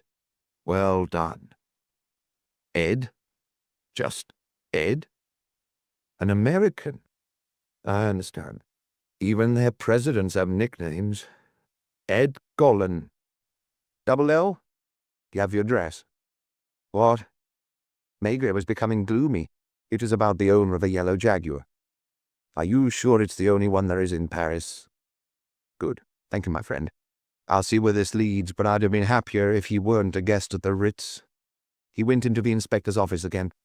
I need 2 men to get ready to take cars. I hope there are some left down there. 2 have just come back. A moment later, he was on the phone again. The Ritz. Put me through to the concierge, please, mademoiselle. Hello. Is that the concierge? Ah, is that you, Pierre? Maigret here. He had carried out several investigations in the hotel on Place Vendôme, one of the most exclusive, if not the most exclusive in Paris, and each time he had done so with appropriate discretion. The detective chief inspector, yes, listen carefully and don't say any names. At this hour, the lobby must be full of people. Do you have a certain Golan among your guests? Ed Golan. Just a moment, if you don't mind. I'm going to transfer the call to one of the booths. Shortly after, he confirmed, he is staying here, yes, he's a regular guest. He's an American, born in San Francisco, who travels a lot and comes to Paris 3 or 4 times a year. He usually stays around 3 weeks. How old? 38? Not the businessman type at all, but the intellectual type. According to his passport, he's an art critic, and so I've been told an internationally reputed expert. He's entertained the director of the Louvre several times, and major art dealers come and see him.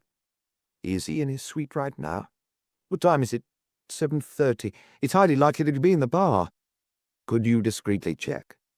Another wait. Yes, he's there. Alone? But a pretty woman. A hotel guest? She's not quite the sort. He's had a drink with her before, and later they'll go and have dinner in the centre. Will you let me know if they look as if they're about to leave? Only I can't prevent them. Just ring me, and thank you. He called Luca. Listen carefully. This is important and delicate. You're going to go over to the Ritz with an inspector. Ask the concierge from me whether Ed Golan is still in the bar. If he is, as I hope he will be, leave your partner in the lobby and go up to Golan and his companion unobtrusively. No need to have your badge visible or to say the word police out loud. Tell him that it's about his car, that we need to ask him for some information, and insist that he follows you. Well, what about the woman? Do I bring her too? Unless she's tall with dark hair, very beautiful, and called Mirella. Luca squinted at the beers. The glasses still misted. Then made to leave without a word. The main thing is be quick. Drive at top speed. Although the beer was good, Maigret couldn't finish his sandwich. He was too restless to eat. Nothing stacked up in this case. He'd barely come up with a hypothesis when the facts contradicted it. And with the exception of the mysterious Stanley Hobson, they kept encountering individuals who appeared to be respectable.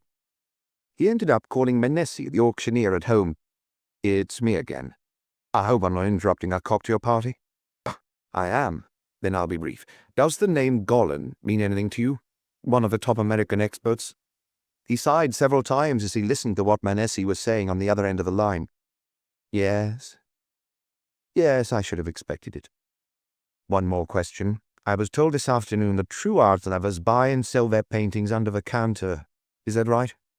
I'm not asking you for names, of course. No, I'm not involved in an art case, or if I am, it's unwittingly. One last thing. Is it possible that a man like Norris Yonker has fakes in his collection? The reply was a guffaw.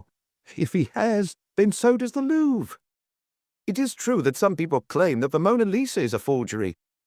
The door burst open. An excited, beaming Janvier waited impatiently for Maigret to finish his call to trumpet his news. Thank you. Go back to your guests. I might be wrong, but I think I may need you again. Janvier blurted out, This is it, Chief. We found Mavinette? Yes. The groom is bringing her back. He didn't break down, but apparently it's hard to find the Felix et Felicie Inn in the dark. It's outside Pompon, at the end of a mud track that's a dead end. As she talked. She swears she has no idea what happened. On hearing the shots, she immediately thought of Lognon. She was afraid they'd try to shoot her, too. Why? She didn't explain. She made no objection to following that groom, except she asked to see his badge. She would be at Quai des Orfèvres within an hour at most. Meanwhile, if all went well, Ed Gollin would be there too, furious no doubt, threatening to call his embassy. It's crazy the number of people who invoke their embassy. Hello? Yes? Speaking, dear Mr. Pike. The newly appointed Chief Inspector of Scotland Yard delivered his news without hurrying, apparently reading from a document in front of him and repeating each important piece of information. Because there were some very important items. For example, concerning Mirella's divorce from her first husband after only 2 years of marriage. It had been found that the fault lay with a young woman on the grounds of adultery with no other than a certain Stanley Hobson. Not only had the couple been caught in the act in an insalubrious district of Manchester where Hobson had lodgings, but it had been established that the pair had been seeing one another throughout the 2-year marriage. I could find no trace of Stanley in London during the following years. I hope to have that information for you tomorrow. 2 of my men are contacting the people in Soho who know what's going on in most circles. But one detail I almost forgot. Hobson is better known as Bald Stan. He lost his hair and his eyebrows at the age of 23 or 24 as a result of some disease. Feeling hot, Maigret went to open the window a little, and he was busy draining one of the glasses of beer when he heard in the corridor someone speaking French with an American accent. He couldn't make out the words, but the tone of voice made it clear that the reluctant visitor was not happy. That was why he put on his friendliest, most welcoming smile, and as he opened the door said, Do come in, Monsieur Gollin, and forgive me for disturbing you. Chapter 7. Mirella's Choice. Ed Gollin had brown hair in a crew cut. Despite the cold grey weather, he did not bother with an overcoat, and his lightweight suit without shoulder pads gave him an even more elongated shape. He spoke in correct French without fumbling for words, even though he was angry. This gentleman, he said, pointing to Luca, intruded on me in a particularly disagreeable manner, not only on me but on a lady who was with me. Maigret signalled to Luca to leave the office. I apologize, Monsieur Gollin. If she is the person you're concerned about, you should know that inconveniences of this kind are part of her profession. His remark hit home. I presume this is about my car? You are the owner of a yellow Jaguar, is that right? I was. What do you mean? That I went to the police station at the first arrondissement this morning to report that it had been stolen. Where were you last night, Monsieur Gollin? At the residence of the Mexican consul on Boulevard des Italiens. Did you have dinner there? In the company of a dozen people. Were you still there at around 10 o'clock? Not only at 10 o'clock, but at 2 in the morning, as you will be able to verify. Spotting the tray with the beer and sandwiches, he looked surprised. I'd like you to tell me straight away. One moment. I'm in a hurry too, more than you believe me, but it is vital to proceed in an orderly manner. You left your car on Boulevard des Italiens. No, you know better than I do that it's impossible to park there. Where was the last time you saw it? Place Vendôme, where there are a number of parking spaces reserved for Ritz guests. I only had to walk a few hundred meters to my friend's residence. You didn't leave his apartment? No. Did you receive a telephone call? He hesitated, taken aback by what Maigret knew. From a woman? Yes. A woman whose name you can't reveal, I presume. Would it not be Madame Yonker? It could have been her, as a matter of fact. I do know the Yonkers. When you returned to the hotel, did you notice that your car was no longer in its parking spot? I used the Rue Cambon entrance like most of the guests. Do you know Stanley Hobson? I'm not inclined to be subjected to an interrogation, Monsieur Maigret, before being told what it is you believe I am mixed up in. It so happens that some of your friends are in trouble. Which friends? Norris Yonker, for example? You have bought paintings from him and sold him paintings, I imagine. I am not an art dealer. Museums and private collectors sometimes tell me they're looking for a painting by a specific artist, of special importance from a specific period. If during the course of my travels I hear that such a painting is for sale, I merely mention it. You don't take a commission. That is none of your business. It is a matter for the tax authorities of my own country. You have no idea, of course, who could have stolen your car. Was the key on the dashboard? In the glove box. I'm absent-minded, and it's the only way for me not to lose it. Maigret strained to hear the noises coming from the corridor, and seemed to be conducting the interview reluctantly and without conviction. This struck Gordon as somewhat surprising. I assume I can go now and rejoin the lady I have invited to dinner? Not right away. I'm afraid I will need you again, a little later. Maigret had heard footsteps, a door open and close again, and a woman's voice in the adjacent office. It was the evening of opening and closing doors, as they would later dub it. Would you pop into my office for a moment, Janvier? It would be rude to leave Monsieur Gordon alone. We've made him miss his dinner, so if he wants a sandwich. The few inspectors who had been kept behind, including Lagroom, proud of his coup, darted curious looks at a charming young lady dressed in a blue suit, who sat watching the goings-on around her. You're Detective Chief Inspector Maigret, aren't you? I've seen your photo in the newspapers. Tell me quickly whether he's dead. No, Mademoiselle Auger. He has been seriously wounded, but the doctors hope to save him. Was it he who told you about me? He's in no condition to talk, and won't be for some hours, if not for 2 or 3 days. Would you follow me? He showed her into a small office, and shut the door.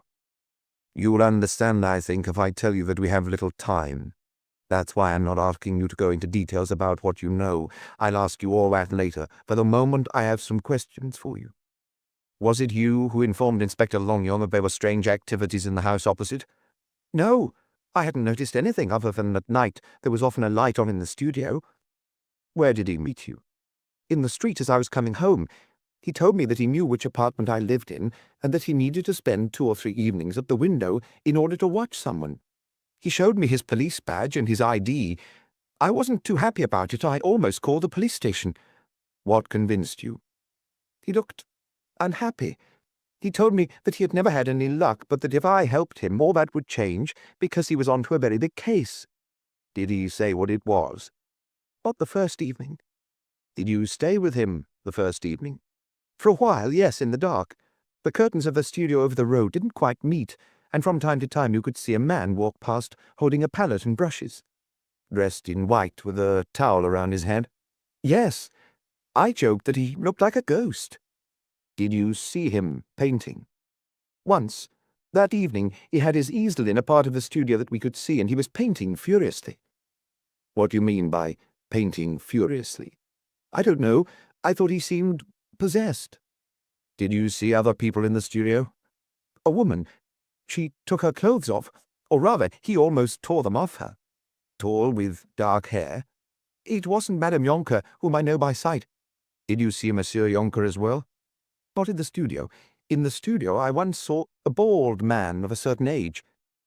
What happened last night? As on the other evenings, I went to bed early.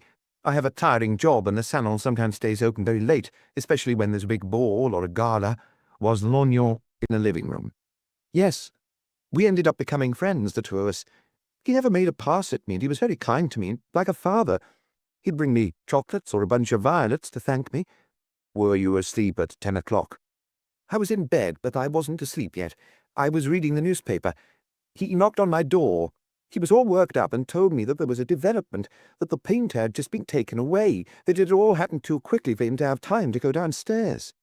I'd better stay a little longer. It's likely that one of the men will return. He went back to the window, and I fell asleep. The shots woke me. I looked outside. When I leaned out, I saw a body on the pavement. I had no idea what I was going to do yet, but I began to get dressed. The concierge came up and told me. Why did you run away? I thought that if the gangsters knew who he was and what he was doing in the building, they'd shoot me too. I still had no idea where I was going. I didn't think. Did you take a taxi? No. I walked down to Place Clichy and sat for a while in a cafe that was still open, where prostitutes looked me up and down. I remembered an inn I'd been to several times with a friend. Jean-Claude, yes. It was through him. Look, mademoiselle, I am interested in everything that happened to you, and I'd be delighted to hear the details of your escapade, but I have the feeling that there are more urgent matters. May I ask you, while you wait for me, to sit quietly in my inspector's office where I'm going to take you now, and while you're there, Janvier will take down your statement in writing. Lognon wasn't mistaken? No. Lognon knows his job and is rarely mistaken. As he told you, he's been unlucky. Either someone pulls the rug from under him or he gets shot just as he was about to win the game. Come. He left her in the office next door and went back to Janvier in his own office. Take down the young lady's statement. Golan, who was sitting down, leapt up. Have you brought her here? It's not your lady friend, Monsieur Golan, but a real lady. You still deny knowing Stanley Hobson, known as Bald Stan? I do not have to reply. As you wish. Sit down. You will perhaps learn something from the telephone conversation I'm about to have. Hello? Put me through to Monsieur Yonker, please. Norris Yonker, Avenue Junot. Hello, Monsieur Yonker. Maigret speaking. Since I left you, I have found the answer to a lot of questions I asked you. The true answer, you understand? For example, in my office I have Monsieur Golan, who is not pleased to have been inconvenienced and who has still not found his car. A yellow Jaguar, the one that was parked outside your house at 10 o'clock last night and that took away, among others, your lodger. I'm saying your lodger, yes. In a sorry state, apparently, without any socks or shoes. Now listen to me, Monsieur Yonker. I could, later today or tomorrow morning, have you legally arrested for certain trafficking offences about which you know more than I do. I'm warning you that your house is under police surveillance, just in case. Please come here now with Madame Yonker to continue our conversation of this afternoon. If your wife were to make a fuss, tell her that we know her entire story. It is possible that as well as Monsieur Golan, she will meet here a certain Bald Stan. Be quiet, Monsieur Yonker. I'm doing the talking. It will be your turn to speak in a moment. It is unpleasant being mixed up in a forgery case, but it would be even more serious to be accused of being an accessory to murder, would it not? I am convinced that Inspector Lognon was shot without your knowledge and probably without that of Monsieur Golan, but I'm very much afraid that another crime is being planned in which you would be more closely involved, because it concerns the man you kept locked up in your house. Where is he? Tell me where he was taken and by whom. No, not when you get here, not in half an hour. Now, you hear me, Monsieur Yonker? He heard the murmur of a woman's voice. Mirella must have been leaning over her husband. What was she advising him to do? I swear, Monsieur Maigret, and I repeat the time is of the essence. Oh, wait, I don't know the number off the top of my head. I need to look it up in my address book. Then Mirella interrupted. He's going to give you the address, Monsieur Maigret. He is Mario de Lucia, and he has a studio near the Champs-Élysées. Here's my husband. Yonker read, Mario de Lucia, 27A, Rue de Berry. He was the person who dealt with Frederico. And Frederico is the painter who was working in your studio. Yes, Frederico Palestri. I'm expecting you, Monsieur Yonker. Don't forget to bring your wife. Maigret did not even look at the American critic. He was already picking up the phone again. Get me the police station of the 9th. Hello? Who's speaking? Dubois. Take 3 or 4 men with you. And I mean 3 or 4 armed men, because the individual is dangerous. Get yourself over to 27A, Rue de Berry, and go up to the studio of a certain Mario de Lucia. If he's home, which is likely, arrest him.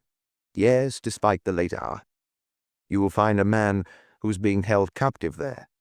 Federico Palestri. I want both of them here as soon as possible. Once again, be careful.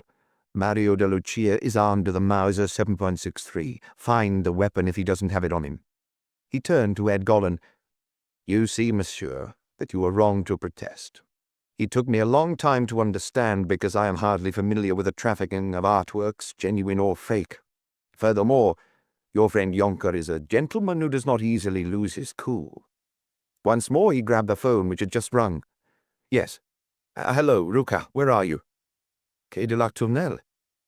"Hotel de la Tournelle. I understand." "Is eating in the cafe next door?" "No, not on your own. Ask 2 neighborhood inspectors to accompany you. After all, he could be the one who's playing with a large caliber automatic. I'd be surprised, but what happened to Buron Lognon is quite enough." He walked over to the door of the inspector's office. "Get me a cold beer, would you?" He came back and sat down at his desk and filled a pipe. "There you are, Monsieur Klein. I hope your painter is still alive. I don't know Mario de Lucia, but it is likely that he has a criminal record under one name or another. Otherwise, we'll contact the Italian police. We'll know in a few minutes. Admit that you are as anxious as I am." "I will only speak in the presence of my lawyer, Mr. Spangler. His number is Odeon 1824. No, I'm mistaken. It doesn't matter, Monsieur Gollin. At this point, I'm in no hurry to question you. It is a pity that a man like you should be mixed up in this case, and I hope that Maître Spangler will find some robust arguments in your defense." The beer still hadn't arrived when the telephone rang. "Yes? Dubois."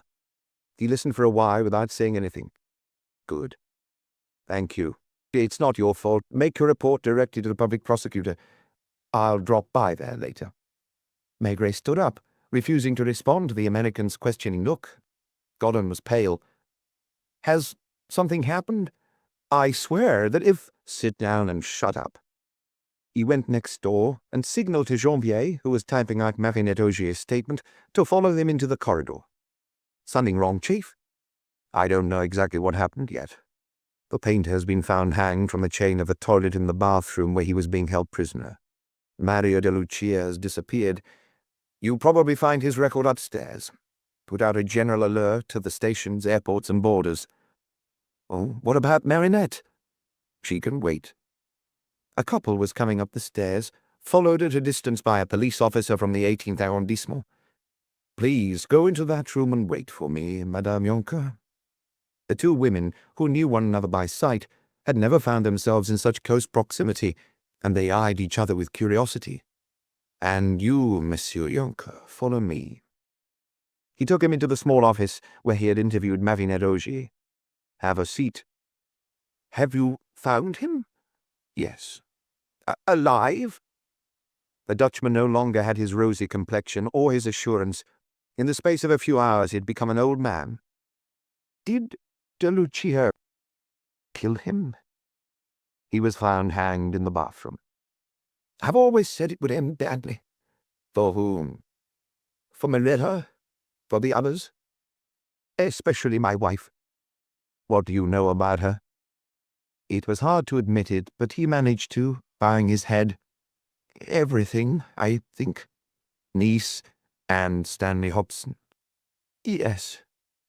"What led up to the divorce from Herbert Muir in Manchester?" "Yes." "Did you meet her in London?" "At a country house on the outskirts of London, at the home of friends. She was very popular in certain social circles." "And you fell in love with her? Were you the one who suggested getting married?" "Yes." "Did you already know?" "It may sound unbelievable to you, but a Dutchman would understand. I hired a private detective to get information about her. I learned that she had lived with Hobson, known as Bald Stan, for several years, whom the British police had only managed to lock up once for 2 years. He met up with her again in Manchester when she was Mrs. Muir. He didn't live with her in London, but came to see her every so often to extort money from her." There was a knock at the door. "You wanted a beer, Chief?" "You would probably rather have a brandy, Monsieur Jonker." "I'm sorry I can't offer you the tipple you drink at home. Someone bring me the bottle of brandy that's in my cupboard." They found themselves facing one another, and the brandy, downed in one, brought a little colour back into the Dutchman's cheeks. You see, Monsieur Maigret, I can't live without her. It is very dangerous to fall in love at my age. She told me that Hobson was blackmailing her, that she could get rid of him with a certain amount of money, and I trusted her. I paid up. How did the paintings business begin? You'll find it hard to believe me because you're not a collector. I collect people. I wonder how you'd classify me in your collection. Perhaps under fools. Since you have investigated me, you have doubtless been told that I am a real expert on paintings of a certain period. When one has been passionate for so many years about a single thing, one ends up knowing a lot about it, doesn't one? I am often asked for my opinion of a painting, and it is enough for a work to have been part of my collection for its value to be undisputed. To authenticate it, in other words. That's what happens for all the great art lovers. As I told you, when you came to my home, I sold some works in order to buy others, always rarer and more exquisite. Once you start, it is hard to stop. One day, I made a mistake. He spoke in a doleful voice, indifferent to what his fate might be. Even though it was a Van Gogh, not one of those I had inherited from my father. A painting bought through a dealer, and which I would have sworn was genuine. I kept it in my drawing-room for a while. A South American art lover offered me a sum that allowed me to purchase a work I had been wanting for a long time. The deal was made. A few months later, a certain Golan, whom I knew only by name, came to see me. How long ago was that? About a year. He spoke to me about the Van Gogh, which he'd had the opportunity to see at the home of my Venezuelan buyer, and he proved it was a skillful forgery. I haven't said anything to your purchaser, he added. It would be very unpleasant for you, would it not, if it became known that you'd sold a fake painting? Others who have bought paintings from you might become worried. Your entire collection would be under suspicion. You are not a collector, I repeat. You have no idea what a blow this business was to me. Golan came back to see me. One day he told me he had discovered the author of the forgery, a brilliant boy, he claimed, just as capable of imitating a Manet as a Renoir or a Vlaminck. Was your wife present during that conversation? I don't recall. Perhaps it was I who told her about it afterwards. Perhaps she encouraged me to accept what was being offered. Perhaps I agreed of my own accord. People say I am a wealthy man, but the word wealth is relative. While I can afford certain paintings, I don't have the means to buy others, no matter how tempting the opportunity. Do you understand? What I think I understand is that there was a need for the forged paintings to pass through your hands so as to authenticate them beyond a doubt. That's pretty much right. I displayed one or two fakes among my paintings, and— Just a moment. When were you introduced to Palestri? A month or two later. Through Golan, I had sold two of his works. Golan preferred to sell them to South American art lovers or to small, little-known museums. Palestri was giving him cause for concern because he was a kind of mad genius, and a sex maniac to boot. You guessed it on seeing his bedroom, did you not? I began to understand when I saw your wife standing at the easel. We had to pull the wool over people's eyes. When and how did you find out that the goings-on in your house were being watched? It wasn't me who noticed, it was Hobson. Because Hobson had come back into your wife's life. They both swear not. Hobson was a friend of Golan's. He was the one who discovered Palestri. Are you managing to follow me? Yes. I was caught in the spiral. I agreed to let him work in the studio where no one would think to come looking for him. He slept in the bedroom you saw. He didn't ask to go out on condition we'd procured women for him. Painting and women were his only passions. I've been told he painted furiously. Yes, we would place 2 or 3 masterpieces in front of him. He would circle them like a matador around a bull, and a few hours or a few days later, we would find a painting whose inspiration and execution was so identical that no one could distinguish between the two. He was a very unpleasant lodger, because of his demand for women, and his coarseness even towards my wife. Did he stop at just being crude? I'd rather not know if he went too far. Perhaps. You saw the portrait he did of her with a few brushstrokes. One passion, Monsieur Maigret, is already a lot for a man, and I should have contented myself with my love of art and remained a reasonable collector. but I was fated to meet Mirella, although none of this is her fault. What were you asking me? Oh, yes. Who found out we were under suspicion? It was a woman whose name escapes me, a striptease artist in a cabaret on the Champs-Élysées, I think, who De Lucia had brought for Palestri. The next day she telephoned De Lucia to tell him she had been followed on leaving my house, then accosted by a strange man who had asked her all sorts of questions. De Lucia and Stan kept a watch on the neighborhood.